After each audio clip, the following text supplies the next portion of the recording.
안녕하세요. 제가 태어나고 자랐던 고향은 아주 시골이나 다름이 없었는데요. 따뜻한 계절이면 그나마 산에서 먹을 것이라고 찾아서 주워 먹고 남의 밭을 기웃거리며 혹시 서리할 것이 있는지 때를 보며 침을 꿀꺽 삼킬 수 있었으나 추운 겨울에는 어림도 없었죠. 저는요, 저 어렸을 적이 세상에서 가장 겨울이 추웠던 시절 같습니다. 요즘 겨울은 진짜 겨울 같지도 않아요. 옛날 그때에는 겨울에 정말로 자다가 입이 돌아갔으며 이러다가 얼어 죽겠구나 싶은 공포로 사시나무 떨듯이 온몸을 달달 진동하며 밤새 앓듯이 잤었으니까요. 제가 사남매여서요. 제 위로 친정 오빠와 언니가 있고 제 아래로는 친정 남동생이 한 명 있습니다. 제가 셋째이죠. 친정 부모님까지 총 6식구가 방 하나만 딸린 집에서 살았었네요. 거의 시골이라 볼 수 있었던 그곳에서 주변으로 죄다 남는 게 땅이었건만 사는 집은 넓은 것과는 거리가 멀었고 열악하기 짝이 없었다는 게 입가에 씁쓸한 웃음이 걸리게 만드네요. 서로의 체온을 의지하지 않으면 겨울날에는 자려고 눕자마자 이가 딱딱 부딪혀서 견딜 수가 없었어요. 어쩜 그렇게 추웠을지 모를 일이에요. 겨울에는 다른 것도 그렇지만 빨래를 하는 게 참으로 고역이었습니다. 빨래를 하기 위해서 그 추운 날에 물가로 가서 방망이를 두드려야만 했죠. 그런 걸 보면 우리나라가 잘 살게 된 지가 그리 오래되지 않았다는 게 새삼스레 실감이 나요. 제가 자랄 때까지만 해도 개울가에서 직접 손빨래를 하는 집들이 많았으니 말입니다. 겨울에는 손이 터지는 줄 알았어요. 아프고 괴롭고 힘들어서 눈물이 찔끔 흘러대며 빨래를 했었습니다. 겨울에 물도 얼음처럼 차가웠고 빨랫감들도 죄다 차가웠는데 그게 때가 잘 빠졌겠나요? 그러니 빨래가 힘들어서 보통 고생이 아니었죠. 대체 겨울에 무슨 이유로 빨래를 해야 하는지 저는 그런 의문과 불만을 겨울마다 품으며 빨래 방망이를 두드렸습니다. 언니는 그런 저를 마구 혼냈었죠.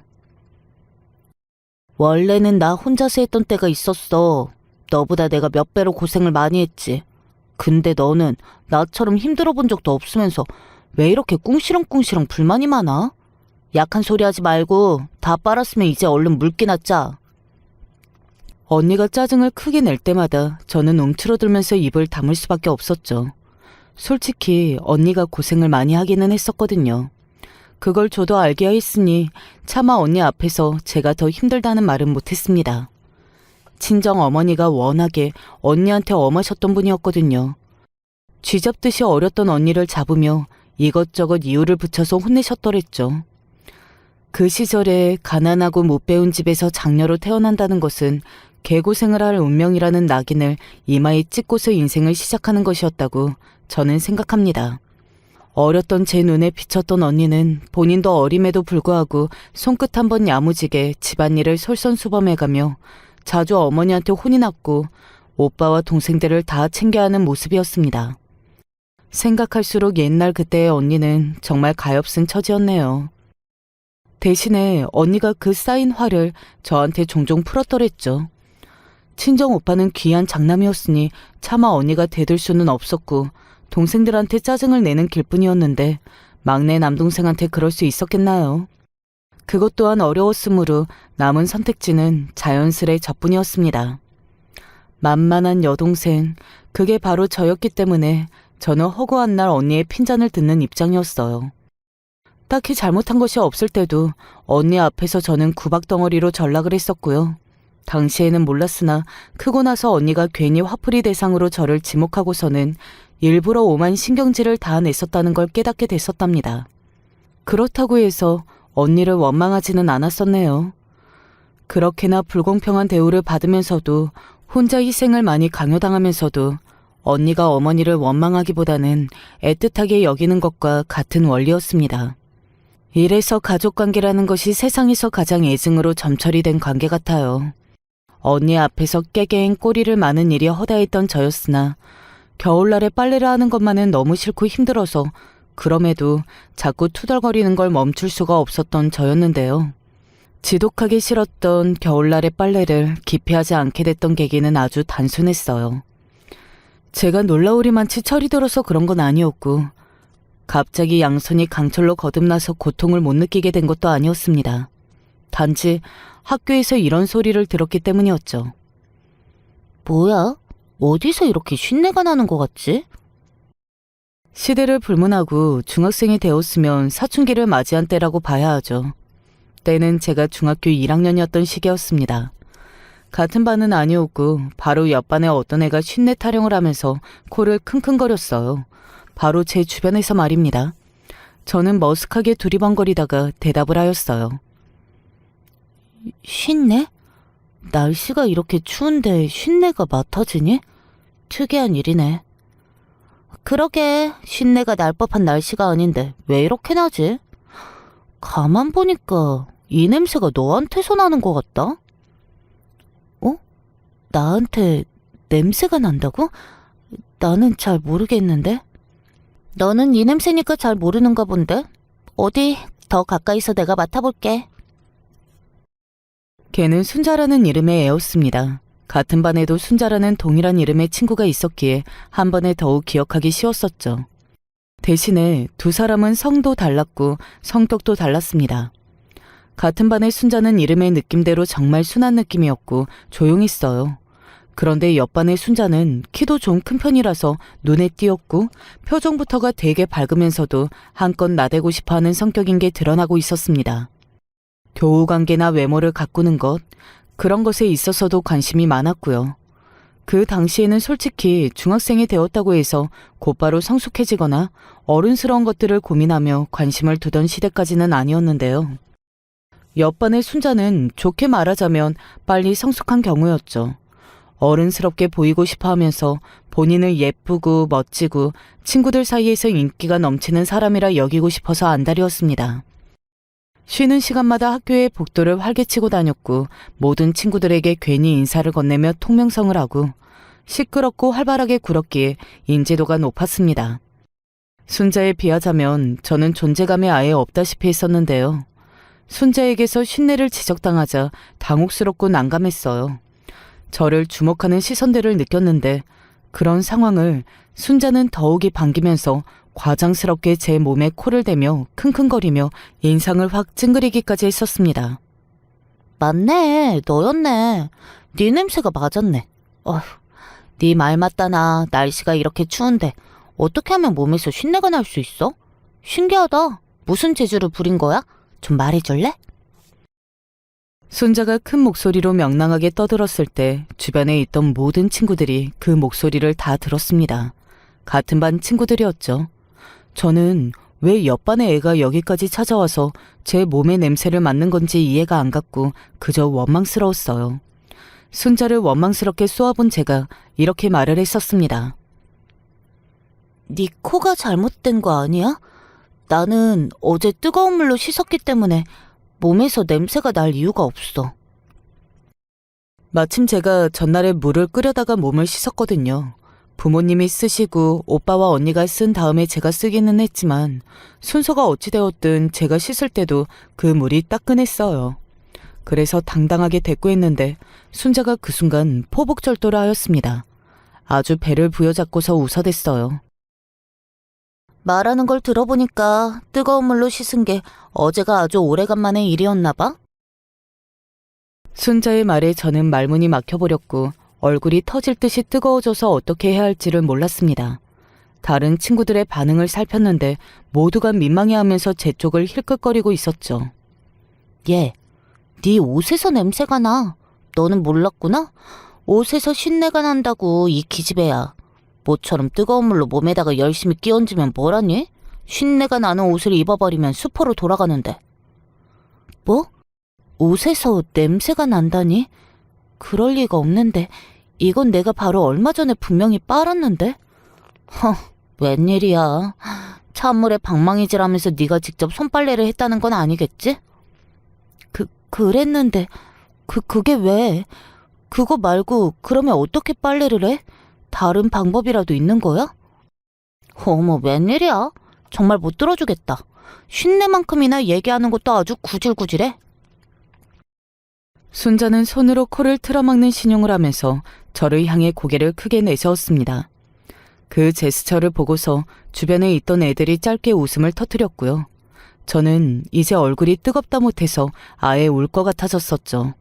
왜냐하면 얼마 전에 손빨래를 했을 때 손이 너무 차가워서 얼어버릴 것 같은 고통으로 세심하게 빨래를 하지 못했고 대충 물에 적셔다가 꾹 짜낸 게 전부였었거든요. 눈에 보이는 큰 때가 묻어있는 옷들만 신경 써서 때만 간신히 좀 지웠었고요. 얼렁뚱땅 대충 빨아버린 옷을 제가 입고 있었기에 그 대목이 너무 뜨끔해서 입이 더 이상 열리지를 않았습니다. 결국 고개를 푹 숙이는 것으로 상황에서 도망쳤었죠. 앞으로 2번 다시는 빨래를 대충 하지 않을 거야. 손이 얼어서 썩는 한이 있더라도 내가 학교에 입고 갈 옷은 반드시 깨끗하게 빨 거야. 그래서 이런 수모를 2번 다시는 당하지 말아야지. 사실 눈물도 찔끔 났었는데 모두가 보는 앞에서 우는 추태만은 보이지 않았기에 고개를 필사적으로 숙여서 감췄습니다. 수업 시간이 되어서야 얼른 젖은 눈가를 벅벅 닦아댔었죠. 그러면서 옷의 냄새를 열심히 맡아보자 쉰내라고 불러댈 법한 그런 묘한 냄새가 코끝에 맡아지기는 했습니다. 하지만 대단히 강한 수준까지는 아니었고요. 저는 이후로 꽤 오래도록 그날의 제 냄새가 어땠던 건지 되짚어보고 곱씹어봤었죠. 그만큼 상처가 됐었던 건가 봐요. 손이 벌겋게 된 지 한참인데도 고통을 꾹 참고서 빨래 방망이를 죽어라 휘두르는 저의 모습을 보면서 언니는 어처구니 없어 있었습니다. 빨래만 하러 오면 무조건 툴툴댔던 애가 갑자기 왜 이래? 야, 너 그러다가 옷이 다 터지겠어. 물이 차가우니까 깨끗하게 빨려면 이 정도로 강하게 하는 수밖에 없잖아. 옷 터져도 나는 모른다. 너는 바느질도 제대로 못하는 주제에 무슨 배짱으로 옷을 그렇게 두드려 패니? 나더러 옷 좀 게임해달라고 부탁해도 절대 안 들어줄 거야. 그런 줄 알고 방망이를 놀려라. 언니의 말대로 저는 바느질에 서툴렀었죠. 나이를 한참 먹고 난 뒤에도 그렇게까지 바느질 솜씨는 늘지 않았던 걸 보면 저는 손재주 같은 것에 영 타고난 재주가 없었던 모양입니다.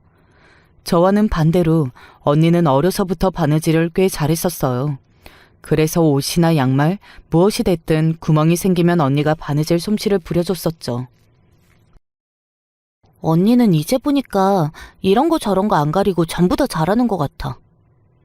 그걸 참 빨리도 깨달았구나. 이제 알았으면 앞으로 이 언니를 더욱 공경하고 깍듯하게 대해라. 저기 언니, 근데 언니는 왜 계속 학교를 안 다녀? 언니도 만약에 중등 공부를 하고 졸업장을 땄으면 좋았을 텐데. 다 끝난 이야기를 왜 하는 거야? 이제 와서 그게 무슨 소용이겠어? 아쉽잖아. 언니는 작정하고서 공부를 해본 적이 없었지. 만약에 작정하고서 공부를 열심히 해봤다면 언니는 아마 공부 성적도 잘 냈을 거라는 생각이 지금 문득 들어서 그래.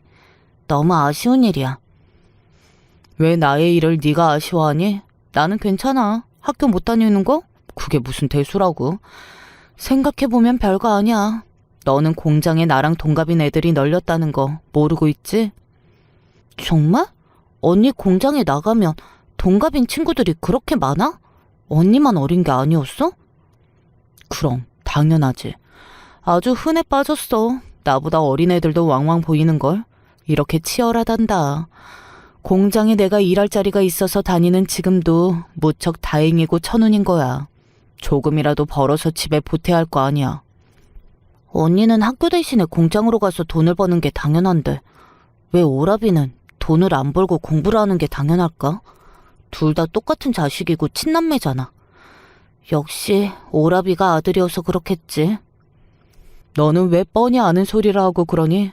그리고 너 왜 오늘따라 평소에 안 하던 이야기를 자꾸 하고 그래? 표정도 가만 보니까 대단히 심란해 보이는데. 너 아무래도 무슨 일이 있었던 모양이구나? 집에서 그런 일은 없었으니까 학교에서 뭔 일이 있었나 보네. 그래서 나한테도 학교를 다니니 많이 하면서 어쩌고 그런 이야기를 꺼낸 거야? 와, 언니 진짜 귀신이다. 언니가 잘한 것 중에 하나가 눈치로 파악한 게인가 봐. 맞아. 내가 학교에서 좀 고민스러운 일이 있었거든. 그런데 엄청 힘든 문제까지는 아니야. 언니도 안 다니는 중학교를 다니는 내가 괜히 투정 부리고 싶지는 않아. 요것 봐라. 네가 드디어 철이 들었나 보구나. 철이 든 김에 앞으로 수업에 더 집중 잘하고 공부 더 열심히 해. 그런데 궁금한 점이 열심히 한다고 해서 내가 이 다음에 대학을 갈 수 있을까? 언니 생각은 어때? 글쎄다. 아무래도 그건 좀 어려운 것 같네. 하긴 그렇겠지. 우리 집 막내라면 모를까. 나는 안 될 거야.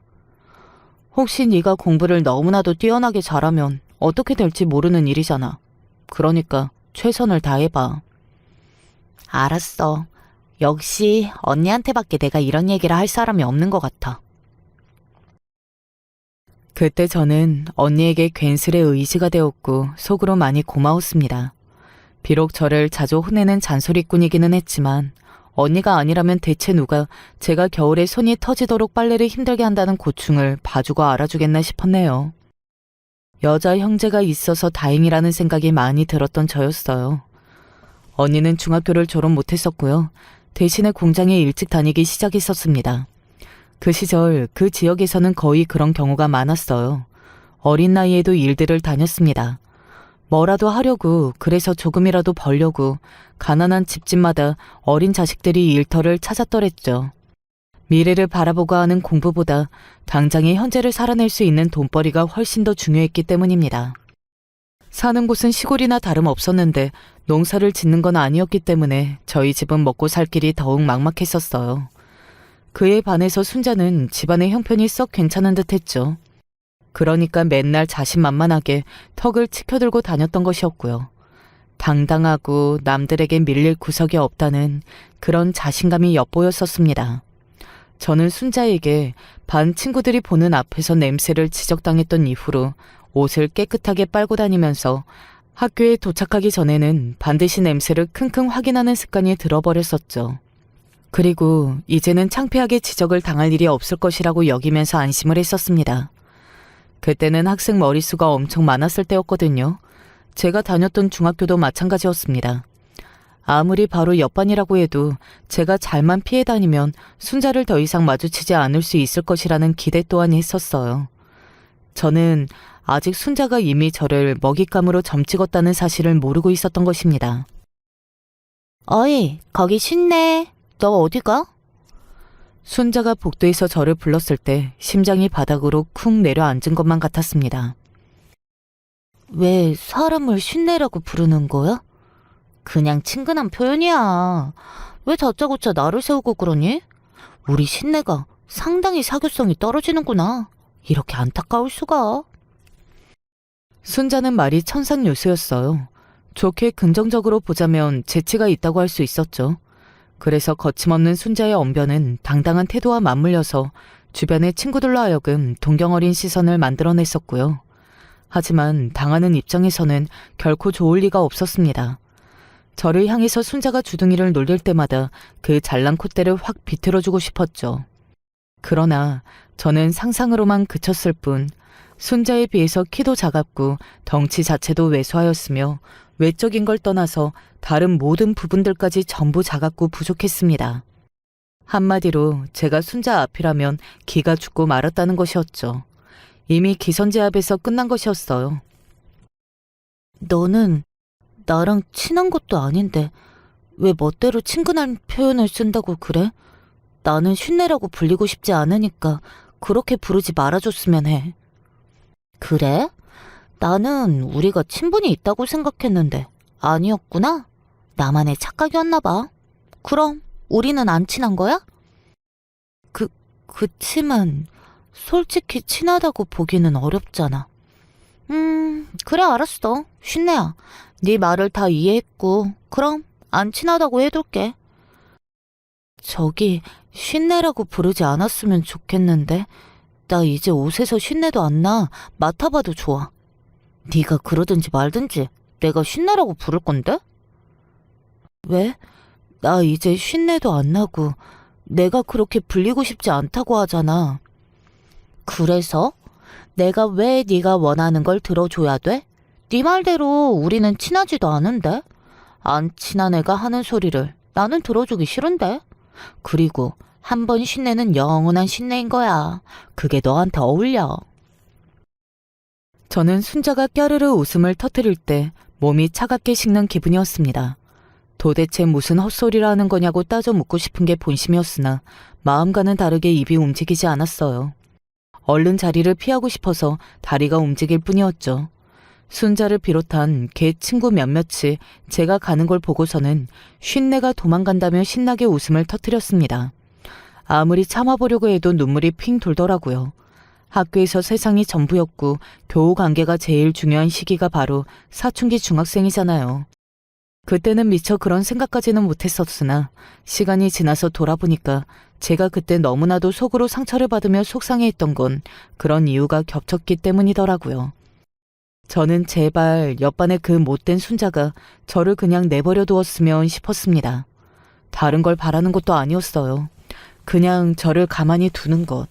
바라는 것은 오직 그것뿐이었는데 그게 그렇게나 안 지켜지더군요. 제발 저를 보지 말아달라고, 건드리지 말아달라고 온몸으로 티를 내며 간절하게 외치면서 속으로 빌고 있던 저의 모습이 순자의 눈에는 아주 재미있고 흥미로운 사냥감으로 보였던 것입니다. 야, 신내야. 어제 날씨가 참 좋았는데 혹시 빨래 했니? 개울가에서 빨래방망이 잘 두드렸고? 빨래한 건 잘 말렸어?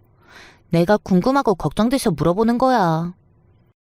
자기 반에서나 놀 것이지 쉬는 시간이 되자마자 득달같이 제가 있는 반으로 와서 시시덕거리면서 저를 우연히 발견했다는 듯이 눈을 동그랗게 뜨면서 반가운 목소리를 크게 냈던 순자의 모습이 지금도 너무 정확하게 기억이 납니다.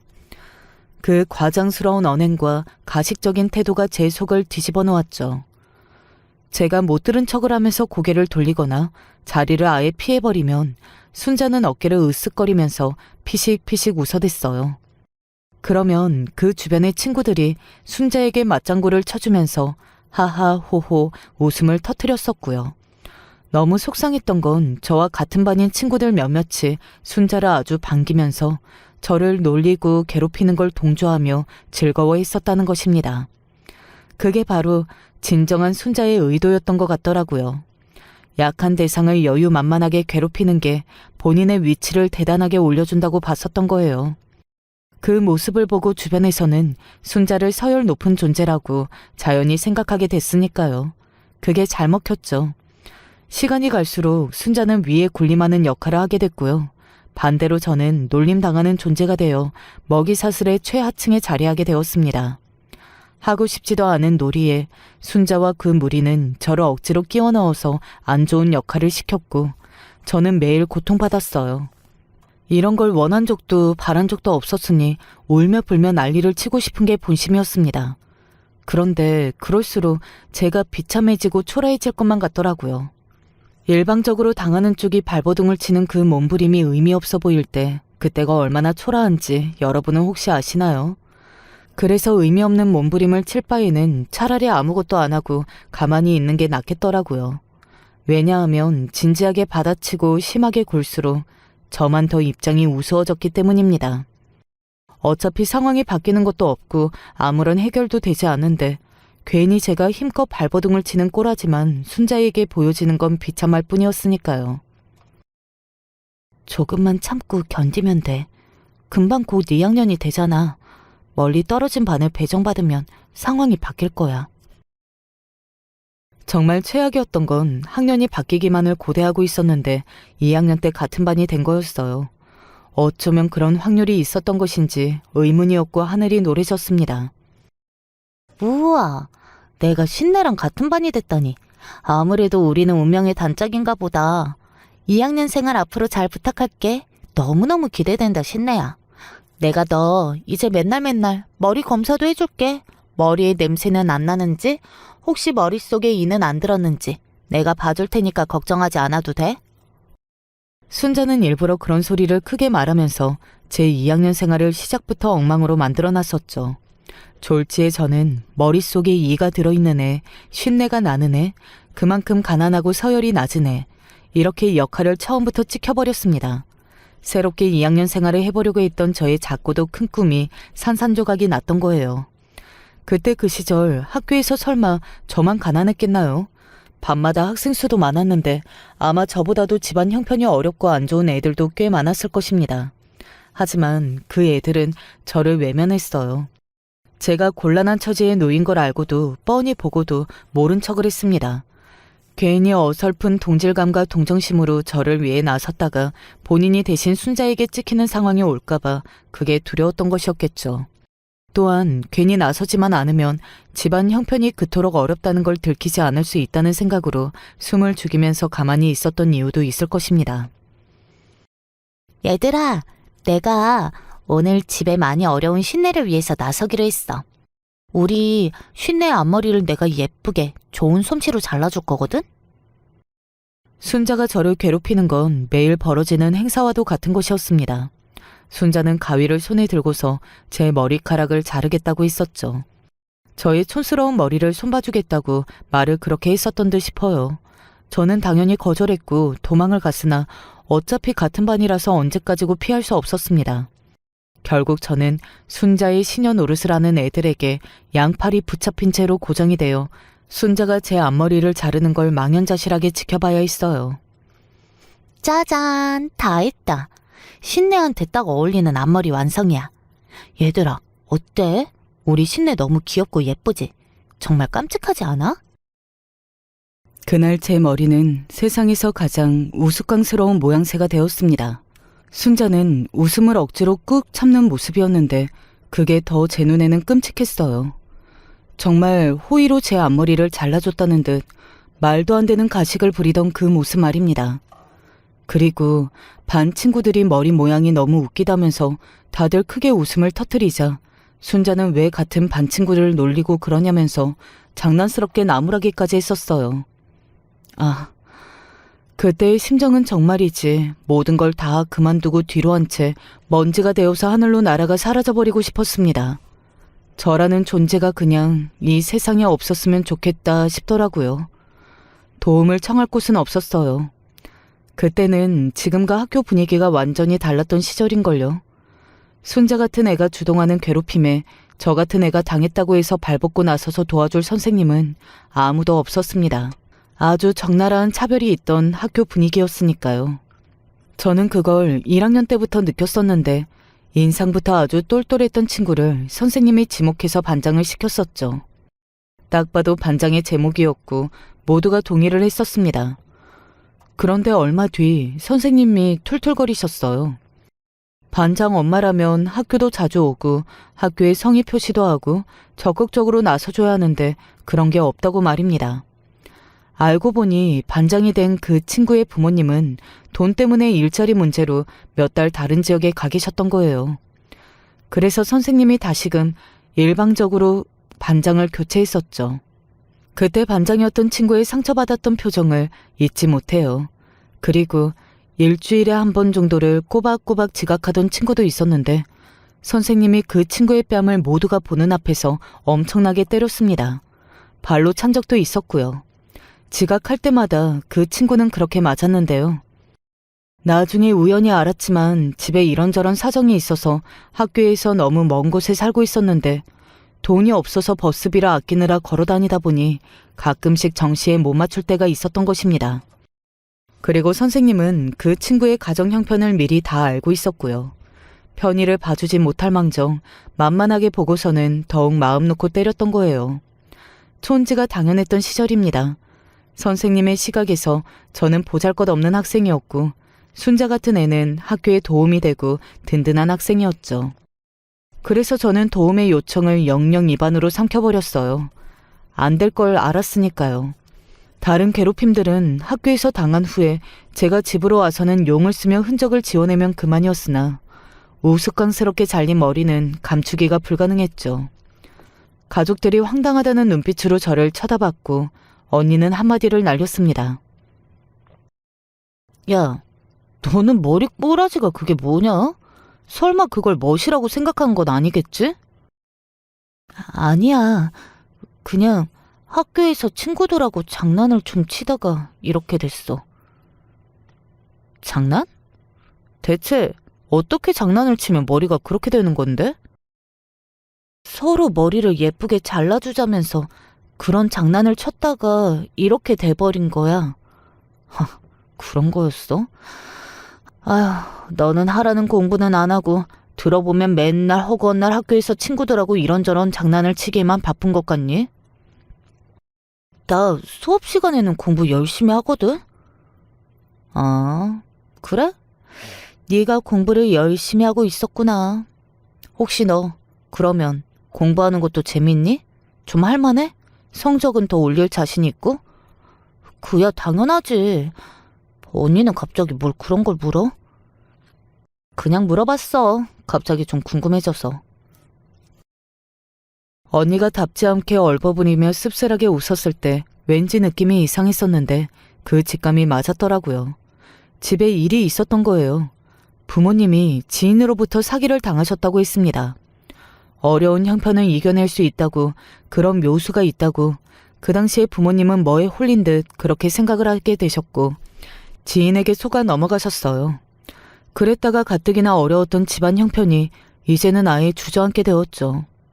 남동생은 얼굴도 잘 모르는 먼 친척집으로 맡겨졌습니다. 집이 어려워서 입 하나라도 줄이는 게 중요했으니까요. 그리고 가족들 중 아무도 이제 막내를 봐줄 수가 없었기 때문입니다. 저는 중학교 생활을 그만두고 돈을 벌러 다니게 되었어요.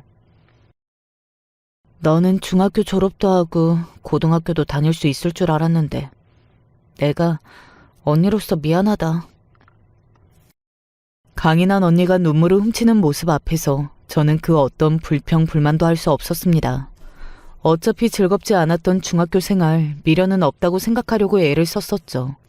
그러나 마지막으로 학교에 갔던 그날, 이제 두 번 다시 학교 생활을 할 수 없다고 생각하니까 눈물이 쏟아졌습니다. 어이 신내, 너 이제 학교 안 나온다면서? 집이 그렇게나 찢어지게 가난해서 어떡해? 정말 안 됐다. 너 없으면 나 심심한데. 어쩔 수 없이 내가 꾹 참아야겠지. 나도 정말 힘들다. 학교를 그만두는 저를 보며 순자가 그런 소리를 짓거렸습니다. 본인의 처지도 힘들다면서 한숨을 쉬며 가증을 떠는 그 모습에 저는 치가 떨렸으나 어차피 이제 다 끝났다는 생각으로 터덜터덜 발길을 돌렸었죠. 그래도 학교를 떠났고 저는 공장 일을 시작했었어요. 아무 생각 없이 일을 하며 돈을 벌었습니다. 악착같이 그렇게 살다 보니까 쥐구멍에 미약한 볕전도는 들더군요. 간신히 숨을 쉴 수 있을 정도가 되었을 때 저는 성인 나이였어요. 그때 언니하고 둘이 도시에 나와 살면서 일을 다녔고요. 대학교를 다니는 또래 친구들을 보면 너무 부러웠으나 꾹 참고 지냈습니다. 그러다가 오빠가 결혼을 했는데 새언니가 정말 참하고 똑부러지는 분이었어요. 장남을 위해서 여자 형제들이 어떻게 희생하고 사는지 다 안다고 하면서 언니와 저에게 무척 잘해주셨습니다. 새언니의 주선을 통해서 언니도 결혼을 했는데 형부가 성실하고 착한 분이었어요. 덕분에 제가 공부를 할 수 있었죠. 제가 학교를 그만둔 걸 두고두고 아쉬워하는 걸 언니는 잘 알았고 형부는 그걸 듣고 저를 도와주고 싶어 하셨습니다. 그러자 새언니가 오빠를 설득해서 두 사람도 제가 공부하는 비용을 대주었어요. 저는 뒤늦게 검정고시로 학력을 따냈고 그 과정에서 세상을 보는 눈도 키웠고 제 자신도 더욱 단단해졌습니다. 자신감을 가지고서 과감하게 좋은 기업에 지원도 했었고요. 그러다가 정말로 좋은 직장을 구해서 다니게 됐는데 상사의 소개로 남편을 만나게 됐습니다. 남편은 어렸을 적에는 가난했으나 중학교 입학쯤에 시부모님께서 사업을 성공하시는 바람에 그때부터 아주 부유한 환경에서 자라온 인물이었죠. 구김살이 없었고 유전인지 사업 감각이 있어서 능력이 좋았습니다. 저에게는 분에 넘치는 결혼이었어요. 그래서 저는 더욱 결혼 생활에 충실하며 잘해보고자 노력하며 살았습니다. 자식은 외동딸 하나 두었죠. 정말 공주님처럼 키우고 싶었어요. 제가 못 누린 거 다 해주고 싶었거든요. 자기 아빠를 닮아서 딸이 해맑고 당당한 성격이었습니다. 그런데 또 한편으로는 저를 닮아서 억척스러운 면도 있었어요. 묵묵하게 자기 몫을 해내고 의지하려 하지 않았죠.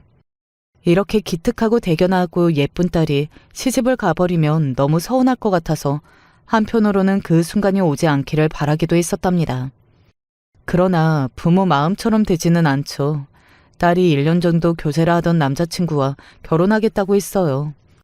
남자 쪽에서 제 딸을 너무 많이 좋아해서 엄청 잘해줬고 결혼 얘기도 먼저 꺼냈다고 하더라고요.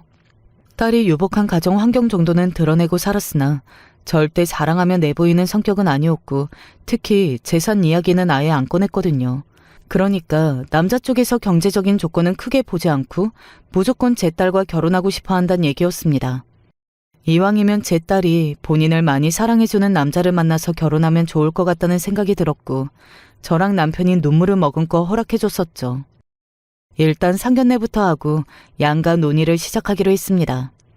고급스러운 대형 한정식집에 룸을 예약해둔 상태였고요. 상견례 당일 도착해서 별실 안에 들어섰더니 예비 사위가 벌떡 일어나서 깍듯하게 인사를 건네왔고 그 양친도 따라서 천천히 일어나더니 인자한 미소를 보내왔습니다. 저랑 남편도 환하게 웃으면서 인사를 드렸죠.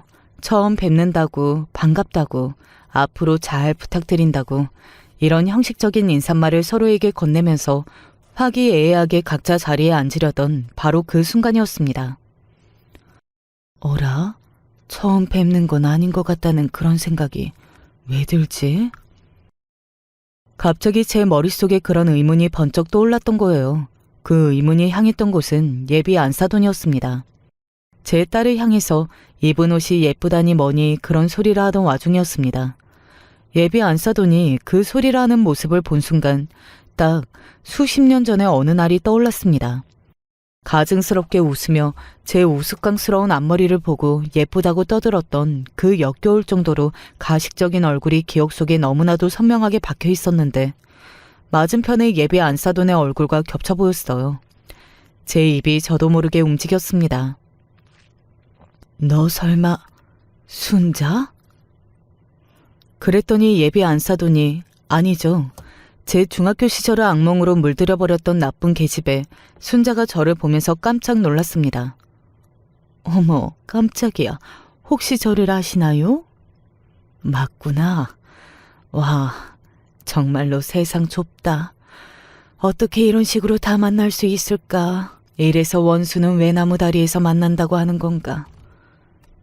난데없이 대체 무슨 말씀을 하시는 건지. 어? 정말 이제 보니까 낯이 좀 익으신데? 피해자는 평생을 그 기억 속에 갇혀 살아도 가해자는 쉽게 그 기억을 잊는다는 표현을 텔레비전에서 본 적이 있었는데 그게 정말이었어요. 저는 긴 세월을 넘어서 바로 순자를 알아보았으나 상대는 저를 본 적이 있다고 생각을 하면서도 자꾸 고개를 갸웃갸웃 거렸습니다. 그리고 옆에서 남편이 몹시 당황한 눈치를 주고 있었어요. 저는 그제야 아차 싶어서 딸 쪽을 살폈습니다. 그러자 딸도 영문을 모른다는 표정으로 눈을 동그랗게 뜨고서 저와 순자를 번갈아 쳐다보고 있었어요. 좋은 인연이었다면 제가 내뱉은 말의 뉘앙스가 그렇지 않았을 텐데 아무래도 나쁜 인연인 것 같으니까 딸이 왠지 안 좋은 예감을 받아서 불안해하는 듯한 그런 모습이었습니다. 그리고 예비 사위, 순자의 아들은 어리둥절하게 상황을 살피면서 혹시 서로 아시냐고 조심스럽게 말을 꺼냈고요. 저는 그때 어차피 이 결혼은 쪽났다는 것을 깨닫고 머릿속에 계산을 마쳤습니다. 하늘이 두 쪽 나도 저는 순자와 사돈을 맺고 싶은 생각이 전혀 없었고 제 딸도 자기 엄마의 과거를 알고서도 결혼을 고집할 자식이 아니라는 확신이 있었기 때문입니다. 저는 테이블 아래로 감춰내린 손으로 남편의 손을 꼭 잡으면서 당당하게 말했어요. 당연히 아는 사이죠. 같은 중학교를 나왔거든요. 아니, 같은 중학교를 나왔다 뿐인가 같은 반이기까지 했는데? 뭐? 잠깐만. 말도 안 돼. 너 혹시 그러면 그 뭐더라? 쉰내 맞지? 이런 별명이었던 것 같은데. 쉰내. 그래. 그 구역질 나는 별명 아주 오랜만에 듣는다. 쉰내가 나는 것은 사실 너의 인성이었는데 말이야. 아니 어떻게 이런. 네가 왜 사돈댁으로 나타나? 사돈댁이라니? 누가 네 사돈댁이야? 어림도 없는 소리 하지 마. 너 같은 거랑 대가리에 총 맞지 않은 이상 어떻게 사돈을 맺어? 뭐라고? 야, 너 정말 많이 변했구나. 세월이 많이 흐르기는 했다. 순자가 이를 뿌듯 갈았어요. 외모에 그 시절에도 관심이 참 많은 것 같더니 이제 보니까 쌍꺼풀 수술을 했더군요. 원래 입술이 얇은 얼굴이었던 걸로 기억을 하기 때문에 립스틱을 두껍게 칠해서 입술을 도톰한 것처럼 화장으로 잔뜩 꾸며놓은 상태라는 것도 저는 금방 간파할 수 있었습니다. 남편은 저의 과거를 대강 들어서 다 알고 있었기 때문에 이쯤에서 눈치를 다 챘죠. 제가 붙잡은 손에 남편도 힘을 슬그머니 주더라고요. 그런 다음 딸에게 고개를 돌리면서 아주 작게 속닥거렸습니다. 이때 남편이 딸에게 이 상황을 어떻게 된 전말인지 간략하게 설명을 해주었던 거예요. 순자의 남편과 아들은 어안이 벙벙해져서 경악한 얼굴들이었습니다. 결혼이고 뭐고 다 엎어. 없던 일로 해. 너도 당연히 그럴 거지? 어떻게 네가 감히 나랑 사돈을 맺겠다고 할 수 있겠어. 내가 지금 분명하게 말을 하겠는데 금이야 오기야 귀하게 키운 내 딸, 너같이 글러먹은 게 키워낸 자식 새끼랑은 결혼 못 시켜. 야, 너 아까부터 말이면 단 줄 알아? 이제 많이 컸다 이거지? 피차 이제는 어른이고 똑같이 자식 돈 입장이니까 동등하고 거릴 것 없다 이거네. 글쎄, 동등하지도 않고 거리낄 게 없는 것도 아니어야지. 그게 맞지? 안 그래? 너는 나한테 큰 잘못을 했었잖아. 악질적으로 2년 가까이 사람을 괴롭혀대고 못살게 구우고 너는 왕따 주동자의 선동자였어. 지옥행 열차 맨 앞줄에 예약해둔 게 너잖아. 저는 솔직히 과거의 기억이 되살아나면서 너무 심장이 떨렸고 미칠 것 같았지만 남편과 손을 몰래 꼭 붙은 채여서 그걸 의지하며 정신을 다잡고 순자에게 속 시원히 할 말을 다 할 수 있었습니다. 일그러진 얼굴로 입만 뻐끔거리는 순자를 보니까 저의 서력을 위해서 하늘이 이 자리를 마련해 준 것이라는 생각이 불현듯이 들더군요. 그러자 더욱 자신감이 붙어서 순자를 향해 차가운 미소를 날려주기도 했습니다. 순자는 이제 몸을 부들부들 떨고 있었고요. 그 아들은 초조한 얼굴로 제 딸을 향해서 부모님의 일은 부모님의 일이고 자식 일은 별개인 것이라고 다급하게 작은 목소리로 속삭여대고 있었습니다. 속삭인다고 그래봤자 맞은편에서 말을 한 것이었으니까 다른 사람들한테도 다 들렸고요. 딸은 그 말을 듣고 나서 아주 큰 목소리로 이렇게 외쳤습니다. 나는 우리 엄마의 일하고 내 일하고 절대 별개로 취급 못하겠는데? 우리 엄마를 괴롭힌 사람의 아들하고 내가 왜 결혼을 하겠어? 그리고 나는 그런 이상한 사람의 며느리가 되고 싶지도 않아. 우리 여기서 헤어져. 다 끝내. 단호한 딸의 모습에 저는 코끝이 찡해졌습니다. 조금의 미련도 없는 딸의 목소리에 그 순간 정말 든든해지더라고요. 순자의 아들은 눈물이 그렁그렁해져서는 자리에서 벌떡 일어났어요. 그쪽은 미련이 가득했죠. 그리고 순자는 자기 남편으로부터 옛날에 뭔 짓을 하고 다니는 거냐는 핀잔을 듣고서 얼굴이 빨개졌습니다. 순자가 자리에서 벌떡 일어난 건 다음 순간이었죠. 자기 아들을 향해서 세상에는 다른 여자들도 많으니까 미련 가지지 말고 매달리지 말라고 외쳤고요. 저를 향해서는 삿대질하라며 이렇게 말했습니다. 네가 뭐라도 된 것처럼 행동하니까 내 입장에서는 사실 좀 웃긴다. 사실 너 나랑 중학교 동창이라고 하기에도 애매한 거 아니야? 너는 중학교 졸업 못했잖아. 도중에 그만뒀잖아. 가난해서. 집에 돈이 없어서 졸업 못하고 그만뒀었잖아. 그랬던 주제에 지금 와서는 콧대 놓게 따지고 드는 꼬라지가 아주 웃겨 죽겠네.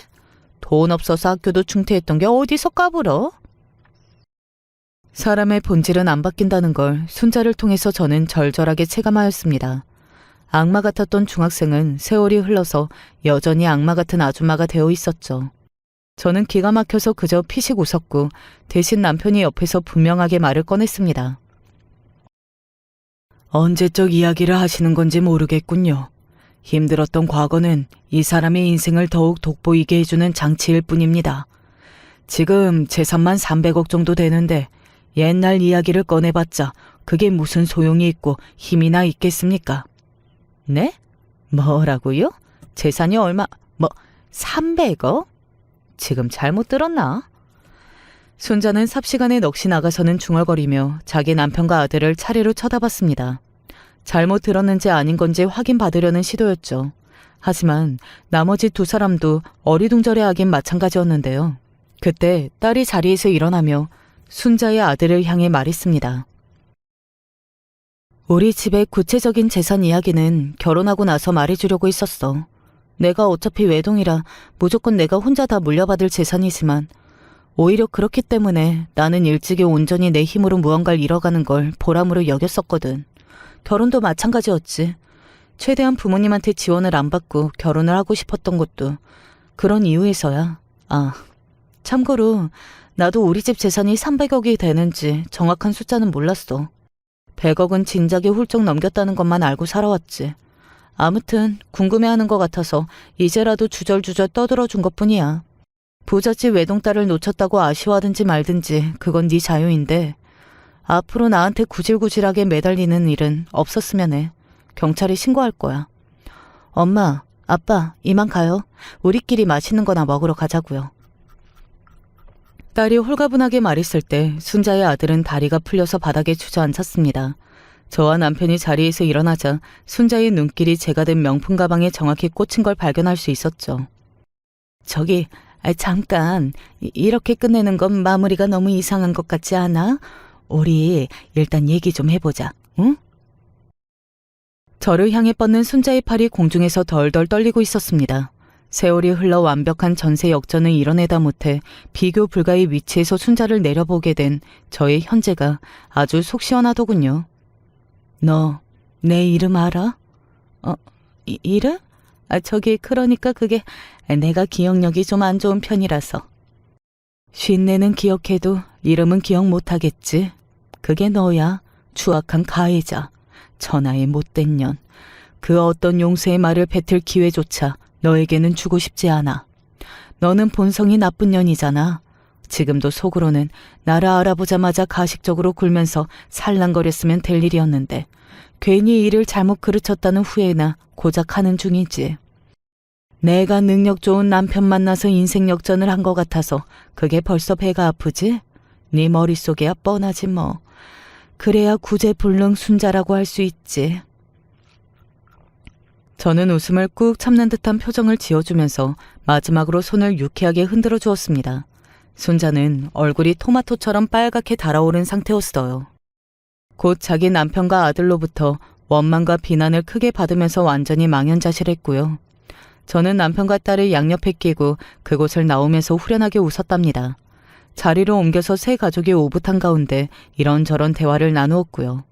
역시나 제 딸은 결혼에 조금도 미련이 남지 않아 있으며 인성 더러운 여자의 며느리가 될 뻔했다는 사실이 소름 돋는다며 아주 질색을 했습니다. 살다 보니까 이런 날도 오는구나. 자꾸 웃음이 나고 심장이 막 두근거리네. 왠지 오늘은 잠을 못 잘 것만 같아. 저는 상상도 못했던 방식으로 순자와 재회를 하게 됐던 걸 두고 암만 해도 신의 개입이 있었다고 생각을 하게 됐답니다. 몇 번이고 곱씹으면서 과거의 상처를 덮고 앞으로를 더 힘차게 살아갈 원동력을 얻었죠. 화끈한 제 딸은 파혼 기념으로 여행을 다녀와야겠다면서 훌쩍 비행기표를 끊어서 떠나버렸어요. 3개월간 바람을 쐬겠다고 하면서요. 마냥 놀지 않고 외국으로 나간 김에 이런저런 걸 보고 느끼며 많은 걸 배워온 딸이라는 걸 알았기에 저와 남편은 응원을 해주었답니다. 딸은 2년이 지나서 결혼을 했는데요. 신기한 건 파혼 이후에 갔었던 3개월짜리 여행에서 만났던 인연과 100년 가약을 맺었다는 거예요. 정확히는 딸이 본인보다 1살 많은 어떤 언니하고 외국에서 만나 친해졌는데 그 사람의 사촌 동생과 결혼한 것이었어요. 사돈 집안이 외국에서 사업을 하고 굉장히 부유하면서 사고방식이 여유롭고 너그러운 분들입니다. 사이도 성격 좋고 아주 유쾌해요. 딸이랑 둘이서 지금까지도 자주 여기저기 놀러 다니면서 얼마나 재미있게 사는지 몰라요. 진정한 인연은 어떻게든 만나게 되는가 봅니다. 여담이 있다면 파혼을 당했던 순자의 아들은 기어이 제 딸한테 매달렸지만 당연히 매몰차게 거절을 당했었고요. 상심이 너무 큰 나머지 집이랑 연락을 끊고 두문분출하며 지냈다고 합니다. 지금까지도 결혼했다는 이야기는 없는 것 같더라고요. 그리고 순자는 상견례장에서 과거가 까발려졌던 것이 도화선이 되어 자기 남편이랑 언쟁을 자주 벌이다가 감정이 크게 상해서 이후로 별거 생활을 하게 됐다고 알고 있네요. 늙고 병들면 사람이 아프고 죽는다지만 자연의 섭리를 벗어나서 자식이 먼저 하늘나라로 떠나면 부모의 마음은 어떨까요? 오늘 오랜만에 쉬는 날이어서 주저리 못난 제 인생 좀 읊어보고 여러분들에게 위로 좀 받을까 싶어 사연을 보내봅니다. 이 늙은이 이야기가 어떻게 들리실지 모르겠으나 이번 생에 제 인생이 실패인 것 같습니다. 하나뿐인 아들을 정말 어렵게 늦은 나이에 얻게 되었습니다. 병원에서도 기적이라고 부를 만큼 하늘에서 내려준 축복에 저도 아내도 애지중지 키웠습니다. 넉넉지도 않은 부모 아래에서 태어나 말썽 한 번 안 부리고 바르게 자란 아들이 너무도 고마워서 내가 해줄 수 있는 것은 다 해주면서 키우리라 하고 마음 먹고 살았어요. 저희 모두 아들이라고 하면 정말 깜빡 죽는다고 해도 말이 될 정도로 살아왔었기 때문에 저희 애가 자라면서 비록 아주 부잣집 아들 마냥 크진 못했을지언정 그에 준할 만큼 대접을 받으며 자랐다고 전 장담할 수 있습니다. 하지만 그렇게 잘해주면서도 인성적인 교육을 더 시켜야 했던 걸까요? 아들이 커가면서 저는 알 수 있었어요. 아들을 너무 오냐오냐 하면서 키웠더니 정말 자기가 하고 싶은 대로만 하고 살려고 한다는 걸요. 저희 아들은 자기 부탁을 거절받는다는 것을 이해하지 못했습니다. 아주 작게는 군것질을 하게 용돈을 달라는 부탁부터였어요. 아무리 저희가 챙겨주고 싶다곤 해도 사정이 아주 여의치만은 않았기 때문에 가끔씩은 아이고, 아빠가 돈이 없어서 내일 꼭 용돈 줄게 라며 미룬 적도 있었습니다. 하지만 아들은 그런 것들을 하나도 받아들이지 못하고 계속 떼를 쓰고 눈물을 흘리고 그랬죠. 아니, 나도 다른 애들처럼 용돈 넉넉히 받고 맛있는 것도 먹고 싶다고. 왜 그런 거 하나 못 들어줘? 우리 집이 그렇게 거지야? 당연히 저로서는 당황스럽고 왜 이러나 싶을 때도 있었지만 그때까지만 해도 안일하게 생각했던 것 같습니다. 원래 애들은 떼를 쓰는 것이 당연하고 저희 아들 역시 그런 애들처럼 행동하는 것뿐이라고 생각했으니까요. 확실히 커가면서 아들은 부탁을 거절받는 것에 있어서 대놓고 운다던가 투정을 부린다던가 하는 일들은 줄어갔습니다. 그러나 늘 그것을 마음속에 품으면서 마치 무기처럼 저희한테 꺼내들은 일이 많았어요. 저번에도 해주기로 했는데 안 해주셨잖아요. 이번에도 그럴 셈이에요? 제가 이런 아들의 성격에 대해서 꺼내는 이유는 이번에 제가 사연을 정리하면서 말씀드리고 싶은 일이 바로 이 아들의 부탁을 거절하지 못했던 것 때문에 일어난 일이기 때문입니다. 저희 아들은 한 20년 정도 회사 생활을 했어요. 아들이랑 회사에 대해서 이야기를 많이 나누진 않았지만 오랜 시간 한 회사만을 다녔기 때문에 저나 아내는 아들이 그 회사에 많이 만족을 하고 있다고 생각을 했습니다. 그러나 아들은 회사 생활이 만족스럽진 않았나 봐요. 많은 사람들이 그렇겠지만 아들도 그 안에서 자기 나름의 큰 꿈을 키워오고 있었던 거죠. 아들이 키우고 있던 꿈은 바로 자기만의 사업을 하는 거였습니다. 아들이 그동안 군말 없이 20년이라는 긴 세월 동안 한 회사를 올곧게 다닌 이유도 사업을 하기 위해서는 돈을 모을 필요가 있었고, 어차피 어느 회사에 들어가든 최종적인 목표는 사업이기 때문에 그냥 귀찮게 이직할 거 없이 한 회사에 몸을 담는 것이 편하기 때문에 그 회사에만 꾸준히 재직을 했던 거고요. 주변에 사업을 하는 사람들이 많진 않았지만 친구놈들 자식 이야기를 들어보면 이미 사업을 하고 있는 애들도 몇몇 있었기 때문에 아들이 사업을 하고 싶다는 얘기가 마냥 놀랍진 않았습니다. 하지만 부모로서 걱정도 됐어요. 왜냐하면 저희 아들이 사업에 알맞는다고는 생각하지 못했으니까요. 물론 그게 전부는 아닙니다. 아들은 지금껏 회사를 다니면서 돈을 모았지만 그것만으로는 사업을 온전히 하기가 부족하다고 했어요. 그래서 저와 아내에게 투자를 해달라는 식으로 부탁을 했죠. 저도 최대한 제 돈만으로 어떻게 해보려고 했는데 아버지랑 어머니도 알다시피 사업이 한두 푼 모아가지고 되는 게 아니라서요. 아버지랑 어머니가 저한테 투자를 해주셨으면 좋겠어요. 최대한 많이. 그러면 분명히 성공할 수 있다고 생각해요. 아니, 갑자기 무슨 말이니? 조금 당황스럽구나. 너도 알다시피 사업은 아무나 하는 게 아닌데 준비는 다 하고 말하는 거야? 저희에게 있는 유일한 자식의 부탁을 저희는 단칼에 거절할 만한 사람들은 아니었습니다. 하지만 문제가 있었다면 저희에게 아들 사업에 투자를 할 만큼 큰 돈이 없었다는 것이 문제였죠. 아들이 정말 사업을 잘할 수 있을까에 대한 고민도 당연히 있었지만 솔직히 그것보다도 돈이 없다는 것이 제일 큰 비중을 차지했습니다. 저랑 아내는 당장 네 부탁에 대답하기가 힘드니 조금 시간을 다오. 하고 말하고 둘이서 굉장히 많은 이야기를 나눠왔어요. 이 사업을 도와주는 것이 맞을지, 만약에 도와주는 것으로 결정을 하게 된다면 사업을 투자할 만한 자금은 어디서 끌어오는 것이 맞을지. 아내는 처음부터 아들의 사업을 돕는 것이 좋다는 입장이었습니다. 우리가 지금까지 재현이 키우려고 얼마나 많은 노력을 했어요. 그러니 나는 이번 재현이 사업 돕는 것이 맞다고 생각해요. 그리고 요즘은 또 부모 도움 없이는 성공할 수 없는 시대잖아요. 우리가 한 번은 도와줘요. 난 모르겠어. 현실적으로 우리가 아들을 도울 수 있을 만한 돈도 부족한데. 이게 맞을까?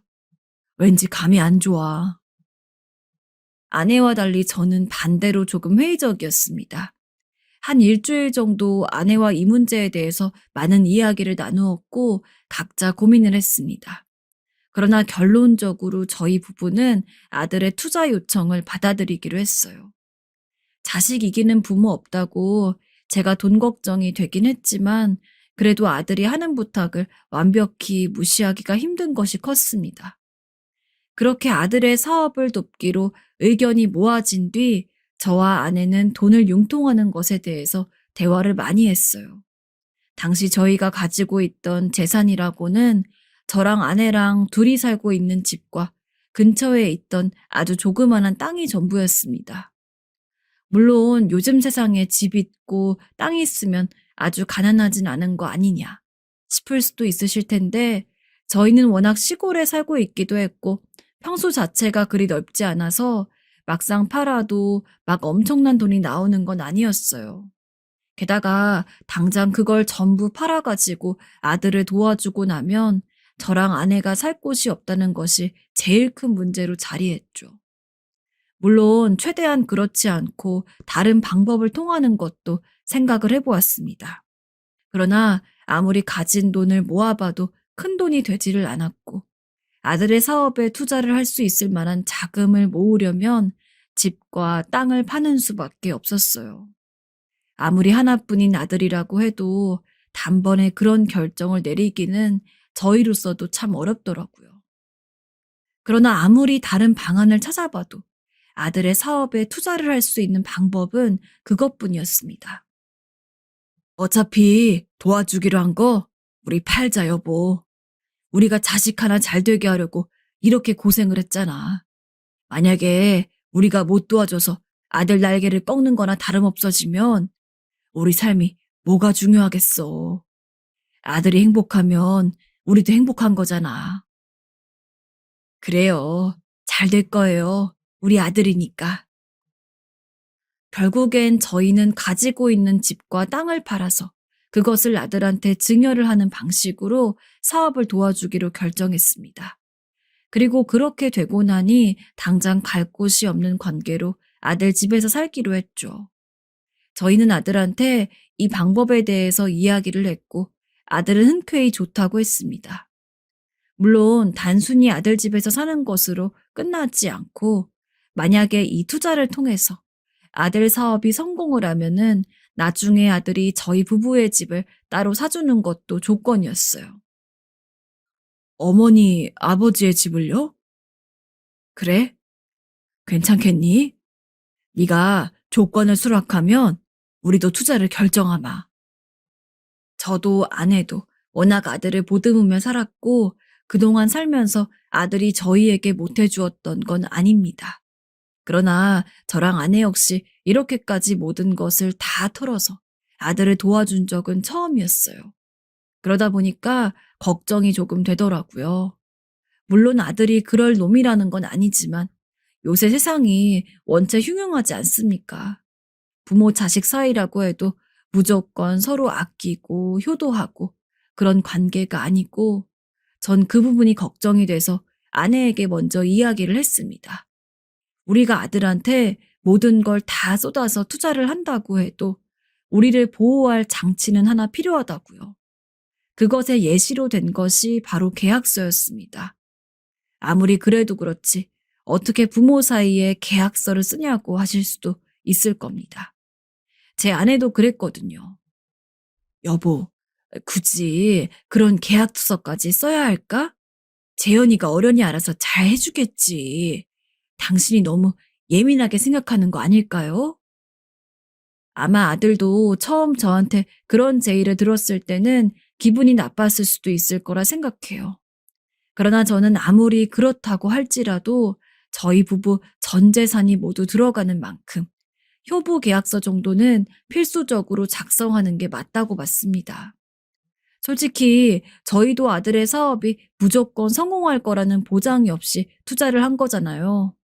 그러면 현실적으로 사업이 망했을 때도 생각을 해야 되는 거고, 혹시나 사업이 성공한다고 하더라도 아들이 입을 싹 닫고 뒤를 돌았을 때 상황도 생각을 해야겠기 때문에 아무리 이것저것 따져봐도 계약서가 가장 좋은 방법이었습니다. 그런 내용을 열심히 피력하니 아내도 제 이야기를 이해해주고 또 다행스럽게도 아들은 이런 저의 염려를 이해했어요. 그래서 별다른 마찰 없이 계약서를 쓸 수 있었습니다. 계약서의 내용은 만약에 사업에 성공을 하여 매달 꾸준한 수입이 들어온다면 저나 아내 명의의 집을 하나 따로 얻어주고 그 외에도 매달 용돈 200만 원씩을 송금하는 것이 그 내용이었습니다. 그리고 향후 시간이 흘러 저나 아내가 병이 들고 늙으면 어떠한 방식을 통해서든 끝까지 책임을 진다는 조건도 넣었죠. 근데 저희끼리 그런 계약서를 쓸 때 그걸 영 못마땅한 눈으로 보던 사람이 하나 있었습니다. 바로 며느리입니다. 아가, 요즘 하는 일은 잘 되니? 보니까 네 시애미가 김장을 한다는데 나도 도우려 하거든. 혹시 너도 시간 되면? 아버님, 저 바빠요. 아이, 그래? 그럼 어쩔 수 없지. 아들이 30살 때 결혼을 한 며느리는 아들과 동갑이었는데 결혼을 하기 전에는 아들과 같은 회사를 다니다가 결혼 후에는 일을 그만두고 집에서 집안일을 했어요. 저나 아내는 하나뿐인 아들의 아내인 만큼 최대한 시부모로서 불편하지 않게 대해주려고 노력을 했지만 그래도 시부모란 존재는 어쩔 수가 없는지 며느리는 영 저희랑 이야기를 하고 만나는 것을 늘 그리 좋아하지 않는 느낌이었죠. 저희도 그런 며느리 불편하게 하고 싶지 않아서 나중엔 아이 간섭을 하지 않았고요. 근데 그런 며느리가 보기에도 계약서는 영 아닌 모양이었는지 나중에 아들한테 살짝 이야기를 했나 보더라고요. 굳이 그런 계약서까지 써야 하는 거야? 당신이 잘 되면 어련히 어머님이랑 아버님 챙겨드릴 텐데 가족 사이의 계약서는 너무 딱딱하잖아. 난 참 어머님 아버님 이해가 안 돼. 어쩜 그렇게 욕심이 많으신 거야?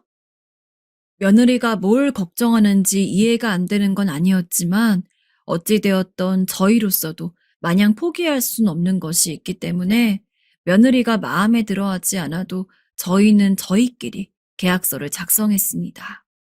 그리고 예정대로 아들네 집에 들어가서 살았습니다. 결혼 때문에 떨어져 살던 아들과 함께 사는 건 좋았지만 아무래도 그 이유가 사업 때문이었던 만큼 저와 아내는 아들이 하루빨리 성공을 해서 마음 편히 저희가 따로 나와 살 수 있기를 바랬어요. 무엇보다도 며느리가 저희를 불편해할 걸 생각해서라도 하루빨리 나와서 살고 싶었죠. 저희의 투자까지 받은 아들은 의욕적으로 사업에 뛰어들었습니다. 저랑 아내는 하루 종일 집에 있는데도 아들을 볼 수 있는 시간이 그리 길지 않았어요. 왜냐하면 아들이 거래처를 뚫는답시고 아침 일찍 나가서 밤늦게 혹은 아예 밤을 새고 그 근처 모텔 같은 곳에서 쪽잠을 잔 뒤 또 거래처를 찾으러 나가는 상황이 많았거든요. 덕분에 집안일을 하는 며느리랑 셋이 있는 날이 더 많았습니다. 같이 살게 된 게 그리 마땅치 않아 보이긴 했지만 며느린 저희에게 대놓고 면박을 주거나 하진 않았어요. 식사도 제때 챙겨줬고 청소도 했죠. 물론 그렇다곤 하더라도 며느리가 마냥 달갑지만은 않은 상황이라는 걸 모르는 것이 아니었기에 저희도 저희 나름대로 며느리를 도우려고 움직였습니다. 이왕 이렇게 된 거 며느리랑도 조금 더 좋은 관계를 유지하면 좋으니까요. 그러나 며느리랑 친해지는 게 쉬운 일은 아니었습니다. 아가야, 오늘은 우리랑 같이 나가서 외식이라도 할까? 아니요. 금방 상하는 반찬이 있어서 집에서 먹는 게 나을 것 같은데요, 어머님. 아이, 그래? 특히 아내는 딸 같은 며느리랑 같이 시간을 보내는 것에 대한 낭만이 있어서 저보다 더한 며느리에게 열성적이었지만 영 며느리 반응이 시큰둥하니 조금 슬퍼하더라고요. 우리 며느리는 내가 있는 게 아직도 많이 불편한가 봐요. 아니야. 시간이 좀 더 필요할 뿐이야. 전 그런 아내를 다독였습니다. 분명히 이 집에서 살면서 며느리랑 친해질 기회가 있을 거라고요. 그렇게 저희는 아들 집에서 무려 3년을 함께 살았습니다. 그 사이에 기숙사 생활을 하던 손주가 들어와서 저희는 손주랑도 함께 시간을 보낼 수가 있었어요. 아이라고 하기에는 이미 다 큰 손주였지만 그래도 손주인 만큼 저희는 저희 나름대로 용돈도 주고 손주 챙기려고 갖은 노력을 다했습니다. 물론 그렇게 살면서도 아들 걱정이 안 되는 건 아니었어요. 그 당시 아들은 무언가 일이 자기 마음대로 잘 풀리지가 않는지 매일 집에 와도 그 어느 때보다도 어두운 얼굴을 하고 있었거든요. 식사도 제대로 안 하고 제대로 씻지도 않고서 매일같이 사업하겠다 치고 밖에 나가기 바쁘고 하지만 집안에서 아들의 사업에 대해 이야기를 꺼내는 것은 일종의 불문율이나 다름없었습니다. 안 그래도 사업을 하는 주체는 아들이고 가장 힘든 것도 아들인 텐데 괜히 사업이 어떻게 돼가냐는 등의 질문을 꺼내서 부담을 주고 싶지 않았기 때문이었습니다. 그래서 저희는 아들과 함께 식사를 할 때면 모두가 일부러 사업과는 전혀 관련이 없는 일상 얘기를 하면서 최대한 분위기를 밝게 하려고 노력했어요. 아들이 그런 소소한 대화로부터 힘을 얻기를 바라면서요. 그러나 사업에 성공한다는 것이 절대 쉽지 않은 일이잖아요. 저는 사업 같은 거 해본 적 없이 늘 시골에서 밭만 갈고 살아왔던 늙은이지만 어떤 일에 성공하는 데 있어 아무리 자기가 할 수 있는 모든 노력을 쏟아부어도 그것이 무조건 성공으로 귀결되진 않는다는 것을 잘 알고 있습니다. 사실 농사도 그렇거든요. 농사를 짓는 것 자체야 계절 따라, 날씨 따라 신경을 많이 쓰면 어느 정도는 성공한다고 치더라도 결국 농산물을 팔고 꾸준히 손님들이 찾는 곳이 되기 위해서는 또 그만한 노력이 추가적으로 필요합니다. 그리고 거기서 성공한 농사와 실패한 농사가 갈리게 되고요. 아들도 분명히 자기가 할 수 있는 노력을 다 했을 겁니다. 얼마나 고생했는지는 저와 아내가 직접 봐왔으니까요. 그러나 아무리 아들이 아등바등 한다고 하더라도 그 사업은 원래부터 실패할 운명이었는지 아들은 결국 자기의 모든 노력을 쏟아부은 사업을 그만둬야 할 수밖에 없었습니다. 사업이 실패하고 아들은 모든 의욕을 잃은 듯 방 안에만 틀어박혀 있는 나날이 많았어요. 며느리와 손주를 포함해서 온 가족이 그런 아들의 기운을 복돋아 주겠다고 노력을 했지만 아들은 오히려 그런 것이 더 자존심 상하고 화가 나는지 나중에 가서는 저희랑 대화 한마디 하려고 하지 않았습니다. 네가 그렇게 방에 틀어박혀 있으면 어떡하니? 식사라도 해야지. 그래야 정신 차리고 다시 일어날 수 있다. 제발 정신 좀 차리고 밥 좀 먹거라. 응? 어머니, 나가주세요. 여보, 어떡하면 좋아요? 우리 아들 저러다 잘못되면 어떡해요? 아무리 아내가 우는 소리를 하며 아들을 밖으로 꺼내려고 해도 아들은 절대로 나오지 않았습니다. 아들이 빤히 그러고 있는 상황에서 남은 가족들이라고 기분 좋게 지낼 수 있을 리가 없었죠. 게다가 아들은 사업 실패의 고통을 이기지 못하고 결국 얼마 안 가서 홀로 방에서 목숨을 끊었습니다. 세상에. 재현아, 여보, 119 불러요. 그날의 비명소린 아직도 귓가에 생생합니다. 아들이 밖으로 나오지 않는 것을 참다 못한 제가 망치로 문고리를 끊어가지고 방에 들어가게 되어서 알게 되었어요. 하나뿐인 아들을 잃은 슬픔을 그 어떤 것으로도 치유가 될 수 없었습니다. 아들이 힘들어하는 것은 모두가 알고 있었지만 그렇다고 해서 설마 스스로 세상을 떠날 정도로 마음의 병이 크다고는 상상하지 못했어요. 아들은 사업이 망할 것이란 것을 예감했을 때부터 모종의 경로를 통해 수면제를 처방받고 그걸 다 모아두었던 모양입니다. 그리고 완벽히 회생이 불가능하다고 판단을 했을 때 떠날 예정이었던 거죠. 이 사실을 미리 예방할 수 없었다는 것에 죄책감이 들었습니다. 조금 더 적극적으로 아들을 걱정하고 그냥 문 몇 번 두드리고 마는 게 아니라 아들이 나올 때까지 문고리를 열려고 하고 소리를 지르고 그랬다면 아들이 살 수 있었을까? 자꾸 그런 생각들이 들더라고요. 특히나 아내는 늦은 나이에 어렵게 자기가 배 아파서 낳은 아들인 만큼 그 충격이 더했던 것 같습니다. 아들이 죽고 장례식을 치르고 나서 아내 역시 시름시름 앓기 시작했어요. 밥 한 술 제대로 뜨지 못했고 어찌저찌 꾸역꾸역 먹어도 얼마 안 가서 토하고 병원에 가서 약을 지어 먹여도 낫지 않았죠. 아들을 잃은 마음의 병이었던 겁니다. 전 아들을 잃은 지 얼마 안 돼서 그 슬픔을 채 추스르기도 전에 아내를 보살펴야 했어요. 그러던 와중에 청천벽력 같은 이야기를 며느리에게서 들었죠. 이제 재현 씨도 이 집에 없는데 어머님이랑 아버님도 이만 나가주세요. 뭐라고? 어머님, 아버님 여기 계시는 거 솔직히 불편해서요. 이제 따로 살았으면 좋겠어요. 전 당연히 말도 안 된다고 주장했습니다. 아들 녀석 살아있을 때 사업하라고 모든 재산 다 털어준 상황이라 갈 곳도 없는데 이 집에서 나가면 저희가 어디에서 먹고 자나요. 게다가 무엇보다도 저에게는 아들이 살아있을 때 쓴 계약서가 있습니다. 그 계약서에 따르면 저희가 병들고 늙어도 아들이 모두 책임을 져야 하는 그런 거였어요. 그러나 며느리는 계약서를 보여줘도 눈 하나 깜짝하지 않았습니다. 오히려 이렇게 이야기하더라고요.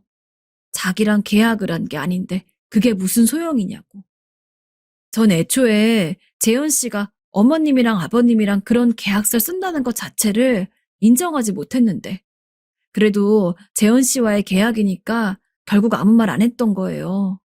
근데 지금 재현 씨는 없고 그 계약을 제가 이행할 필요도 없죠. 법으로 가보실래요? 그렇게까지 할 필요 없이 그냥 저희끼리 끝내는 게 낫지 않겠어요? 며느린 보통 사람이 아니었어요. 완전히 막무가내였습니다. 알았다. 그러면 집을 구할 때까지 몇 달만 더 있게 해줘라. 일단 집은 구해야 우리도 나갈 거 아니니. 아니요. 전 참을 만큼 참았고 애초에 시부모랑 살기 싫었던 거 이때까지 버텨온 것도 용해요. 이젠 제발 나가주세요. 그러며 당장 나가라고 저와 아내 짐을 마음대로 싸서는 거실에 내던졌습니다. 전 어떻게든 며느리를 설득하려고 했지만 며느리는 이미 마음을 완벽히 정한 터라 뒤도 돌아보지 않았어요. 결국 빌고 빌어서 아내가 몸이 조금이라도 나아지는 며칠만 더 있겠다는 허락을 받고 전 그 사이에 집을 알아보았습니다. 물론 그런 집을 단기간에 보기가 쉽지 않았기에 아무런 소득도 없이 최종적으로는 며느리네 집에서 쫓겨나왔어요. 제가 선택할 수 있는 것은 몇 개 없었습니다. 몸이 안 좋은 아내를 데리고 둘이서 함께 할 수 있는 곳이 없었어요. 그래서 저는 제가 일을 해서 돈을 벌 생각을 하고 아내를 요양원에 맡겨야겠다는 생각을 하게 되었어요. 여보, 내가 자주 찾아갈 테니까 일단 요양원에서 지내고 있어. 어떻게든 살 의지를 찾고, 알았지? 몸 건강히 지내야 해. 사실 요양원 비용도 만만치 않았기 때문에 전 아내를 요양원에 맡긴 뒤 바로 일자리를 구해야 했습니다. 물론 제가 나이가 있는지라 어지간한 일자리를 얻기가 쉽지 않았기 때문에 전 고민을 하다가 예전 고향집 근처에서 살고 있는 조카한테 전화를 걸었어요. 내가 일자리를 찾고 있어서 혹시 일할 만한 게 있을까? 조카는 오랜 시간 돼지 농장을 해왔는데 아무래도 오래도록 밭일을 해온 저로서는 서울에서 일자리를 찾는 것보다는 시골에서 할 일을 찾는 것이 나을 것 같았기 때문이죠. 정말 다행스럽게도 저는 조카 덕분에 돼지 농장에서 일을 할 수가 있었습니다. 돼지 농장은 밭일이랑은 많이 달랐지만 그래도 주변에서 아름아름 봐온 일이라 그런지 적응하기가 어렵진 않았어요. 그러나 그렇게 일을 하면서도 한편으로는 자괴감이 너무 들더라고요. 일이 힘들고 고돼서 그런 게 아닙니다. 그냥 이렇게 집도 절도 없이 조카한테나 의지하게 된 제 신세가 너무 처량했기 때문이었어요. 하나뿐인 아들이 잘 되기를 바라면서 노력했을 뿐인데 대체 왜 이렇게 살게 된 건지. 물론 그런 자괴감에 빠져 있을 시간도 없었습니다. 아내가 입원해 있는 요양원 비용을 대려면 정말 뼈 빠지게 일을 해도 모자랐으니까요. 며느리네 집에서 그렇게 나오고서 며느리랑은 단 한 번도 연락을 해본 적이 없습니다. 하지만 어떻게 알았는지 손주 녀석이 저희한테 아주 가끔씩 연락을 했어요. 전 며느리랑 연이 끊기면서 손주랑도 당연히 연락이 끊길 줄 알았는데 저희를 먼저 찾아와서 연락을 주었다는 것이 너무 고마웠죠. 아무래도 아주 살가운 할아버지와 손주 관계는 아니었기 때문에 자주 연락을 하진 않았지만 그래도 연애 한 번씩은 안부를 주고받았어요. 그런데 며느리네 집을 나오고서 3년 정도 지났을 때 전 손주의 안부 전화에서 생각지도 못한 이야기를 듣게 되었습니다. 사실 엄마가 암에 걸려서 세상을 떠났어요, 할아버지. 뭐? 기댈 곳이 없어 엉엉 우는 손주 녀석의 목소리를 들으며 전 순간 며느리와 함께 살아왔던 생활들이 주마등처럼 스쳐 지나갔던 것 같아요. 솔직히 그렇게 가차없이 쫓겨나고 나서 원망도 많이 했지만 그렇다고 해서 당연히 죽기를 바랐던 것은 아닌데 이렇게 얼마 가지도 않아서 세상을 떠났다니. 살아생전 며느리는 엄청 건강한 사람이었고 꾸준히 운동도 하고 그랬습니다. 그런 며느리여서 이렇게 예고도 없이 세상을 떠났다는 게 더 믿기지가 않았던 것 같아요. 그 전화를 받은 날은 조카한테 몸이 조금 안 좋다고 이야기를 하고 먼저 집으로 돌아와서는 하염없이 며느리 생각, 아들 생각만 했던 것 같습니다. 며느리도 참, 그렇게 우리를 버릴 거면 잘 살기라도 하지. 지금도 참 많은 후회가 되고 있어요. 며느리가 죽었다는 소식 이후로 생각이 너무 많아지더라고요. 그냥 아들도 그렇고 며느리도 그렇고 둘이 죽은 게 다 저희 부부 탓인 것만 같습니다. 제가 애초에 아들이 사업에 투자해달라고 했을 때 절대 안 된다고 못을 박았다면 아들이 죽었을 일도 없을 테고 며느리도 암에 걸릴 일이 없었을 것 같아요. 정말 지금은 아내가 살아있으니 저도 살아있는 거지 아내까지 떠나면 제가 어떻게 될지 모르겠습니다. 안녕하세요. 인생이란 무엇일까? 가끔씩 스스로에게 질문을 던져보신 분들 있으신가요? 전 저희 시댁 식구들을 보면서 그런 생각을 많이 했어요. 제가 내린 결론은 인생의 답은 없다입니다. 시어머니는 남편이 어렸을 적 그다지 좋은 부모님은 아니라고 했습니다. 매일같이 아이들에게 욕을 하는 욕쟁이였다고 했죠. 남편이 하는 이야기를 들어보면 비단 남편뿐만 아니라 남편 위의 형제들 역시 시어머니 사랑을 받고 자란 사람은 한 명도 없다고 했습니다. 모든 자식들에게 매정한 어머니셨다고 해요. 시어머니는 학생일 때야 아직 미성년자가 집을 나가 혼자 살 수 없으니 다들 시어머니와 함께 살았지만 어른이 되고 나서는 이제 스스로 돈도 벌 수 있고 자기 혼자 자립이 가능한 나이였기 때문에 남편 형제들은 성인이 되자마자 시어머니와 대부분 연락을 끊었다고 해요. 엄마라면 이제 지긋지긋해. 나는 혼자 나가 따로 살 거야. 어머니, 저 성격이면 혼자서도 잘 살 수 있겠지. 굳이 자식이 필요하시겠어? 물론 남편이라고 해서 시어머니에게 서운한 게 없다는 건 아니라고 했습니다. 본인도 주변에 다른 온화한 어머니를 가진 친구들 보면서 왜 우리 엄마는 저렇게 다정하지 못한 걸까 하고 부러워하기도 했고, 시어머니에게서 욕을 들을 때면 서러워서 많이 울기도 울었다고 해요. 원망도 많이 했고요. 하지만 원체 사랑이 많은 편이고 가족 내에서 가장 막내라 그런지 오직 유일하게 남편만이 성인이 되고 나서도 시어머니와 연을 끊지 않고 살고 있었습니다. 모든 자식들이 분가를 하고 나서 시어머니는 홀로 시골집에서 살고 계셨는데 남편은 바쁜 와중에도 꼭 한 번씩은 시어머니에게 전화를 걸어서 어머니, 잘 계세요? 라면서 안부를 묻곤 했습니다. 저도 남편에게 들은 게 많아서인지 그리고 며느리에게도 그다지 살갑지 않은 시어머니인 걸 알아서인지 시어머니를 대하기가 어려운 건 매한 가지였어요. 안 그래도 시어머니와 며느리 사이가 가깝기는 어려우니까요. 하지만 남편이 시어머니에게 잘하려고 하는 만큼 저 역시 남편을 따라서 최대한 좋은 며느리 노릇을 하기 위해 노력했습니다. 시어머니 시골에서 혼자 사는 거 힘드실까봐 반찬도 해서 보내고 남편처럼 저도 시어머니 안부를 묻고자 일주일 혹은 2주일에 한 번씩은 꼭 전화를 드렸었죠. 어머님, 오랜만에 연락드려요. 뭐 쓸데없이 전화를 하고 난리야. 전화비 아깝게. 아, 어머니 생각이 나서요. 그럴 때마다 시어머니는 한 번도 살갑게 대꾸를 해준 적이 없긴 했지만 그냥 원래 그런 분인가 보다 하고 생각을 하니까 나중엔 그리 상처를 받지도 않더군요. 그리고 시어머니도 사람인 만큼 자식이 그리고 며느리가 이렇게 꾸준하게 본인을 챙기려 들려 나오면 언젠가는 마음을 열 거라고 생각하기도 했습니다.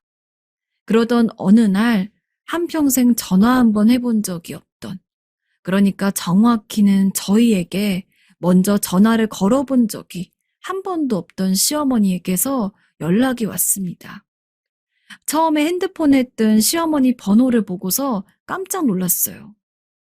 어머님이 전화를 잘못 걸었나? 하는 생각부터 정말 온갖 상상이 다 들더군요. 조심스럽게 여보세요? 하고서 전화를 받으니까 나다 라고 이야기하는 시어머니 목소리가 들렸습니다. 근데 평소 같았으면 괄괄한 목소리로 성질을 부려야 할 시어머니가 그 이후로 잠잠히 아무 말도 안 하더군요. 전 조용히 시어머니가 말을 잇기를 기다리다가 너무 조용하니까 은근슬쩍 눈치를 보며 먼저 무슨 일이 있냐고 물었습니다. 어머님, 혹시 무슨 일 있으신 거예요? 제가 도와드릴 일이 있을까요? 제 물음에도 시어머니가 한참 동안 답을 하지 않았습니다. 전 전화기를 들고 인내심 있게 기다렸죠. 그랬더니 그제서야 시어머니가 작은 목소리로 이야기를 꺼냈습니다. 근래에 몸이 조금 안 좋아서 시골에 있는 병원에 들렸는데 아무래도 큰 병이 의심된다고 서울에 있는 병원으로 가보란 말을 들었다고요. 전 깜짝 놀란 상태로 일단 시어머니에게 서울로 바로 올라오시라고 말씀을 드리고 전화를 끊은 뒤 남편에게 이 사실을 알렸습니다. 여보, 방금 어머님이 연락하셨는데 서울에 있는 큰 병원에 가야 하실 것 같대. 시골 병원에서 그러라고 했다더라. 뭐? 어머니가 큰 병원에? 남편 역시 생각지도 못한 이야기에 많이 놀란 듯 보였지만 그날따라 남편의 일이 많아가지고 도저히 중간에 회사에서 빠져나올 수가 없는 상황이었습니다.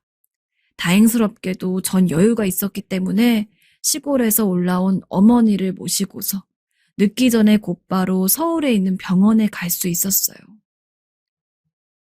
어머님, 걱정 마세요. 별 문제 아닐 거예요. 티를 내진 않았지만 분명히 시어머니가 불안해하실 거였기 때문에 전 시어머니를 안심시키면서 병원에 향했습니다. 그러나 의사의 진단은 청천벽력과 같았죠. 시어머니에게는 백혈병이 있다고 했습니다. 나이도 있으시고 골수를 이식받기에는 무리가 있습니다. 최선을 다하겠지만 솔직히 병원에서 할 수 있는 일은 그리 많지 않습니다. 마음의 준비는 하셔야 할 것 같아요. 길어봤자 3개월 정도 사실 수 있을 겁니다. 심지어는 백혈병으로 인해서 시한부 판단까지 받았고요. 시어머니는 그런 이야기를 들으면서도 담담해 보였는데 오히려 옆에 있던 제가 너무 놀라서 안절부절하지 못했습니다. 시어머니를 모시고 병원을 나오는데 도저히 할 말이 없더라고요. 이런 분위기에선 무슨 대화를 나눠야 할지 집으로 돌아오는 길에 정말 아무런 말도 나오지 않았습니다. 시어머니는 무슨 생각을 하는지 알 길이 없었고 전 시어머니가 백혈병 진단을 받고 3개월 시한부 판정을 받은 것에 대해 위로를 해야 하는지 혹은 그냥 가만히 있는 게 나은지 알 수가 없었죠. 어머님, 일단은 저희 집에 함께 가요. 그리고 이왕 올라오신 김에 서울에서 시간 좀 보내다 가세요. 시골도 좋지만 계속 혼자 계시면 심심하잖아요. 남편도 어머님 보고 싶다고 하기도 했고, 일단 다른 건 몰라도 한동안 어머니가 서울에 계신 게 나을 것 같았습니다. 비록 의사는 어머니가 얼마 살지 못한다고 이야기하긴 했지만 요새 의학도 많이 좋아지고 했으니까 꾸준히 병원 치료를 받고 약을 먹다 보면 차도가 있지 않을까 하는 기대가 있었어요. 가끔씩 기적이라는 것도 매스컴에 오르락내리락하니 그 기적이 시어머니에게도 찾아올 수 있다는 작은 기대도 했습니다. 그러나 시어머니는 회의적이었습니다. 어차피 곧 썩어 문드러질 몸인데 서울에 있어봤자 뭐해. 난 그냥 원래 내 집이 편하다. 시골에 내려갈 거다. 그러니 괜히 내 생각한답시고 그러지 말아라. 무조건 바로 시골에 내려가겠다는 시어머니를 얼마나 열심히 설득했는지 모르겠습니다. 제가 아주 길에서 붙잡고 올기세로 말리자 시어머니도 그때서야 어쩔 수 없다는 듯이 그러면 남편 얼굴만 보고 가겠다고 하더군요. 그래서 집까지 모시고 간 다음에 시어머니가 방에서 쉬시는 동안 남편에게 따로 연락을 했습니다. 어머니가 어떤 진단을 받았는지도 알리고 말이죠. 내가 형들한테 이 사실 알릴게. 아무래도 사안이 큰일인 만큼 남편은 다른 형제들도 이 사실을 알아야 한다고 생각한 모양입니다. 하지만 나중에 집에 와서 들어보니까 남편은 저에게 연락을 받은 그 즉시 형제들에게 연락을 했는데 시어머니가 3개월밖에 살지 못하는 시한부임을 알렸는데도 불구하고 전부 알아서 하라는 식으로만 말하고 전화를 끊었다고 하더군요. 뭐 어머니 연세에 갈 때도 됐지. 우리 보고 설마 돌봐라 그런 거 아니지? 우린 사정 여의치 않아서 어머니까지 신경 못 써. 지금 내가 그걸 말하는 거야? 어떻게 형은 말을 그런 식으로 해? 엄마가 곧 죽는다는데. 노인네가 죽을 때 됐으면 가는 거지. 원래 인간은 다 죽는 거야. 참, 나 나쁜 사람 몰아가지 말고 아무튼 입장 전했으니 끊는다. 남편을 제외한 다른 형제들은 의사며 사업가며 잘 살아가지고 돈도 많은데 그 누구도 어머니를 도울 생각을 안 하고 말이죠. 남편은 그날 형제들한테 엄청 실망을 했는지 집에 들어오면서도 한참을 씩씩대면서 오더군요. 솔직히 저도 그동안 남편 따라서 며느리 노릇을 했을 뿐이지. 시어머니에게 유난히 정이 간다거나 시어머니가 좋았던 건 아니었기 때문에 한 번도 시어머니에 대해 긍정적인 방향의 감정을 가져본 적은 없는데 남편에게 그런 이야기를 들으니까 참 뭐라고 할 말이 없었습니다. 그리고 평생 처음으로 시어머니가 너무나 짠해 보였어요. 지금껏 시어머니가 직접 쌓은 업보라고 말하면 할 말은 없지만 그래도 자식인데 이렇게 남편을 제외한 다른 자식들에게 외면을 당하는 시어머니라니. 형들이랑 누나도 진짜 너무한다. 어떻게 그럴 수가 있는 거야? 남편은 어지간히 형제들의 반응이 큰 충격이었나 봅니다. 물론 시어머니가 욕도 많이 하시고 자식들에게 다정한 어머니가 아닐지언정 그래도 자신들을 낳아주고 길러준 어머니이기 때문에 최소한 그렇게까지 살 날이 얼마 안 남았을 정도로 아프단 이야기를 들으면 다르게 반응을 할 거라고 생각했다고 합니다. 남편은 평소에 우는 사람이 아닌데 계속 흐느끼고 그 모습을 보니 저도 가만히 있을 수가 없었습니다. 여보, 내가 어머님 돌아가실 때까지는 어머님을 여기서 모시고 싶어. 우리가 잘 모시고 살아보자. 남은 시간 별로 없지만. 반쯤은 충동적이긴 했지만 그래도 남은 반 정도는 진심으로 시어머니를 제가 모시고 싶어 남편에게 이야기를 했습니다. 비록 시어머니가 저에게도 다정한 적이 없다고 하셨을지언정 전 내심 시어머니가 그렇게 행동을 하는 것에 대해서 어떠한 이유가 있을 거라고 생각을 했어요. 그리고 그동안은 저도 시어머니가 무서워서 지레 겁먹으면서 피한 것이 있기 때문에 지금이라도 시어머니와 많은 이야기를 나누고 친해지고자 노력을 한다면 아무리 무뚝뚝하고 욕만 하는 시어머니라고 할지라도 분명 친해질 수 있을 거라고 생각했습니다. 결국 시어머니는 시골에 돌아가지 않고 서울에서 저희와 함께 쭉 살게 되었어요. 물론 처음에는 시어머니의 반발이 거셌습니다. 나 같은 거 신경 끄고 너네도 너네 인생 살아라. 왜 이렇게 쓸데없는 노력을 하는 거냐? 어차피 나는 얼마 살지도 못한다는데. 어머님에게 남은 시간이 얼마가 되었든 그냥 같이 있고 싶어서 그런 거예요. 그러니까 어머님이 조금만 봐주세요.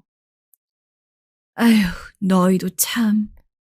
엄마, 제발요. 라고 말하며 정말 진정을 다해서 시어머니를 설득했습니다. 그러자 시어머니는 생각보단 어렵지 않게 저희 말에 수긍을 하고 이후 시어머니는 큰 병원에 모셔졌습니다. 마음 같아서는 집에서 함께 있고 싶었지만 이미 병이 많이 진행된 상황이었던지라 집에서만 모시기가 어려웠죠.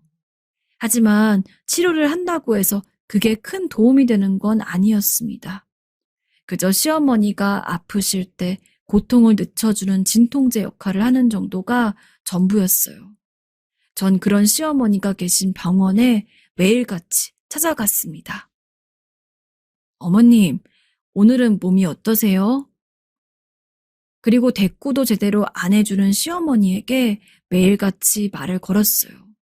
그 노릇을 한 달 가까이 하다 보니까 처음엔 제 얼굴도 제대로 안 보던 시어머니가 짧게나마 답변을 해주기도 하시고 나중에 가서는 언제 그런 괴팍하고 욕쟁이 같은 모습을 보였냐는 듯이 그냥 평범한 다른 집 시어머니들처럼 저와 이야기를 나누기도 했습니다.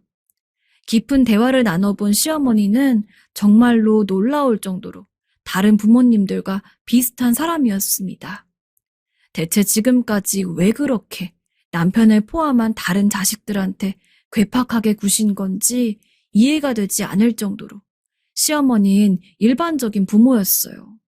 언제 한 번은 제가 병원에 가가지고 이런저런 이야기를 나눴는데 갑자기 다른 자식들 이름을 부르더군요.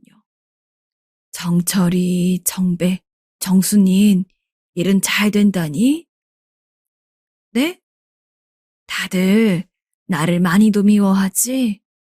내가 살갑지 못해서. 어머니, 그게 모든 게 다 내 탓이지.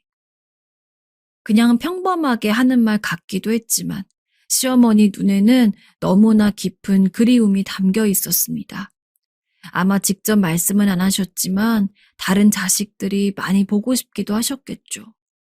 전 그런 모습의 시어머니를 맞닥뜨리면서 더 이상은 이전처럼 시어머니가 무섭거나 혹은 난폭한 사람이란 생각을 할 수가 없었습니다.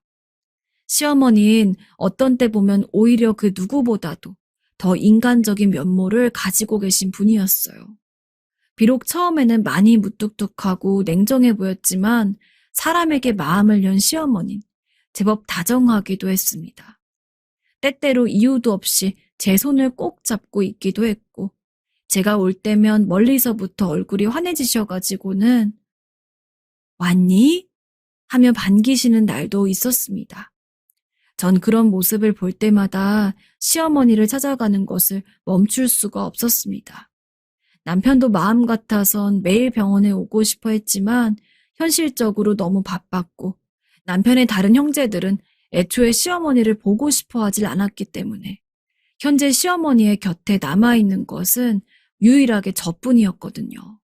저까지 없으면 시어머니가 너무나 외로워질 것 같았습니다. 그러다가 제가 완벽히 시어머니에 대한 이미지를 바꾸게 된 계기가 있었습니다. 열심히 치료를 받긴 하지만 별다른 차도가 보이지가 않아서 답답한 마음을 가지고 있을 때였어요. 그래도 최대한 시어머니에게 티를 내지 않고자 전 늘 환하게 웃으면서 시어머니가 계신 병원을 방문했습니다. 그리고 여느 때처럼 집에서 무슨 일이 있었는지 혹은 식사를 뭘 했는지와 같은 시시콜콜한 이야기들을 시어머니와 나누었죠. 그런데 갑자기 시어머니가 제게 이야기했습니다. 너에게만큼은 내가 그동안 왜 그렇게 자식들한테 무섭게 대했는지를 이야기해주고 싶구나. 긴 얘기가 되겠지만 혹시 들어줄 수 있겠니? 그동안 많은 대화를 나눴지만 한 번도 시어머니가 그런 말을 먼저 하겠다고 꺼내신 적은 없었습니다. 그리고 전 얼마 지나지 않아서 시어머니 몰래 흐르는 눈물을 참느라 고생해야 했습니다. 시어머니가 이렇게 억척스럽게 자식들에게 다정하지 못한 어머니가 된 이유는 모순적이게도 자식들을 키우기 위함이었다고 합니다. 결혼을 준비할 때부터 알고는 있었지만 제 시아버지가 되실 분은 남편이 어렸을 때 일찍 돌아가셨어요. 그래서 시어머니는 졸지에 그 어린 나이에 과부가 되었다고 했습니다. 솔직히 어느 정도 나이가 먹은 저도 갑자기 아무런 기댈 곳 없이 혼자서 살아가야 한다고 하면 막막하고 뭘 어디서부터 어떻게 해야 할지 전혀 모르겠다는 느낌이 드는데 지금의 저보다 조금 더 젊었던 시어머니는 분명 더 두려웠을 겁니다. 애들을 키우기 위해서는 내가 강해지는 수밖에 없었어. 내가 약한 모습을 보이면 내 자식들은 누구한테 기대겠나. 아비도 없는데. 그러다 보니 억척스러워진 것 같구나. 자식들과도 사이가 소홀해지고. 근데 참 우스운 게 그러면서도 자식들이 엇나가지 않도록 키우고 싶었어. 그래서 일을 하면서도 자식들이 조금만 잘못을 해도 욕을 하고 크게 매를 들면서 강하게 혼을 냈지. 지금 생각하면 내가 잘못한 거였어. 아직 어린 아이들한테 내가 어떻게 그렇게 모질게 대했는지, 그때 그러지 말 것을, 그때 그러지 말 것을. 어머니, 나 이 가슴이 너무 아파. 내 인생은 왜 이랬을까? 하늘에서 나 데려간다니 이제 좀 편히 쉴 수 있는 걸까? 이 박복한 인생 하늘에서 불쌍하니까 빨리 데려가려는 거지? 남편 잃고 자식들은 날 버리고 몸이 아픈 건 괜찮은데 이 가슴, 이 가슴이 아픈 건 참을 수가 없어. 시어머니는 한참 동안 가슴을 퍽퍽 내려쳐가며 오열했습니다. 병실에 사람이 있든지 없든지 아랑곳하지 않고 평생 담아온 한을 모두 다 끄집어내듯이 울분을 토하셨습니다. 시어머니의 울부짖음이 병원의 메아리가 쳐도 아무도 뭐라하는 사람이 없었습니다. 그저 불쌍한 눈빛으로 우리들을 바라볼 뿐이었죠. 시어머니는 꽤 오래전부터 많은 후회를 안고 사신 것 같았습니다. 눈물을 뚝뚝 흘리는 시어머니 앞에서 저 역시 코가 찡해 어떤 말도 할 수가 없었어요. 괜찮다는 말도, 그렇다고 시어머니가 잘못됐단 말도 할 수 없었죠.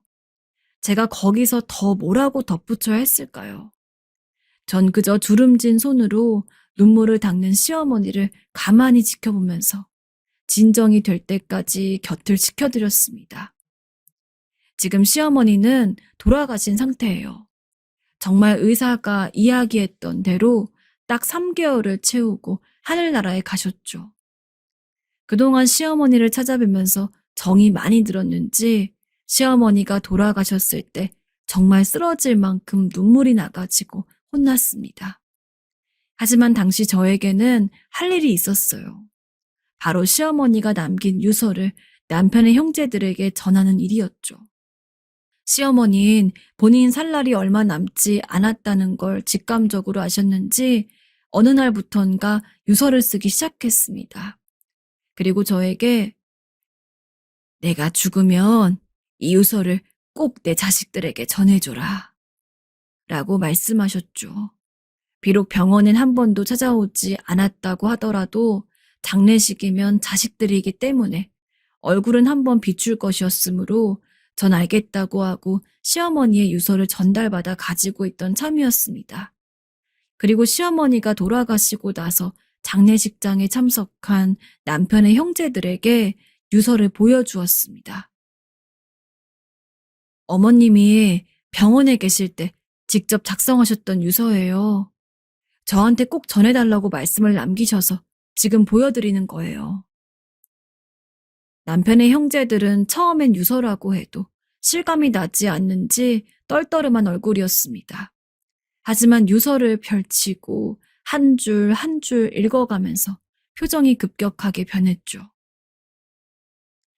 사랑하는 내 자식들아, 못난 이 애미를 용서해다오. 너희가 어긋나지 않게 올바르게 키워야 한다는 압박감에 어린 너희들한테 너무도 몹쓸 짓을 하였구나. 나를 용서하지 않아도 좋다. 하지만 내가 너희를 미워해서 그런 게 아니었다는 거, 그거 하나만 알아주었으면 좋겠다. 이제 이 어미는 하늘나라에 가니 너희도 조금 더 편하게 살 수 있겠지. 하늘에서는 이 어미가 너희를 지켜주마. 아프지 말고 평생 동안 행복하려무나. 너희는 몰랐겠지만 나는 내가 너희 어미일 수 있어서 정말로 좋았단다. 다만 다음 생에 부모 자식 간으로 태어난다면 그땐 좀 더 살갑고 다정한 어미가 되어주마. 미안하다. 그리 길지 않은 유서였습니다. 하지만 남편의 형제들은 그 짧은 유서에서 시어머니의 진심을 느낄 수 있었던 것 같습니다. 유서를 보고서도 한참 동안 아무런 말도 하지 못하더군요. 그러더니 하나 둘 눈물을 흘렸습니다. 그 모습을 보고 있자니 어쩐지 제게 말을 걸던 시어머니가 생각이 나더군요. 시어머니는 어쩌면 저와 나누었던 그런 살가운 대화들을 자식들과 나누고 싶으셨을 겁니다. 하지만 이미 너무 오랜 세월 동안 나쁘고 때로는 폭력적인 어머니로서 살았기 때문에 쉽게 다가가기가 힘드셨던 거겠죠. 그 모습을 보니 너무 안타까웠습니다. 한 명이라도 조금 더 마음을 열려고 노력을 했다면, 한 발자국 더 다가가 보려고 했다면, 아마 시어머니의 죽음은 지금보단 덜 외로웠을 것 같았으니까요. 유서를 읽고 한동안 아무 말도 못하고 있는 남편의 형제들에게 전 그동안 병실에 시어머니를 돌보러 가면서 시어머니와 무슨 이야기들을 나누었는지 낱낱이 말씀을 드렸습니다. 시어머니가 자식들을 너무도 그리워한 일, 자신의 행동들을 후회하며 참회했던 일. 어머님은 매일같이 자신에게 잘못이 있다고 했어요. 자신이 조금 더 신경을 썼으면 지금과 같은 상황은 안 벌어졌을 거라고 말이죠. 그리고 다른 자식들 얼굴을 너무도 많이 보고 싶어 하셨어요. 조용하던 장례식장이 눈물바다가 되었습니다. 돌아가신 시어머니 영정사진 앞에서 엉엉 우는 장면을 보는데 이게 참 누구 잘못이라고 하기도 애매한 상황이더라고요.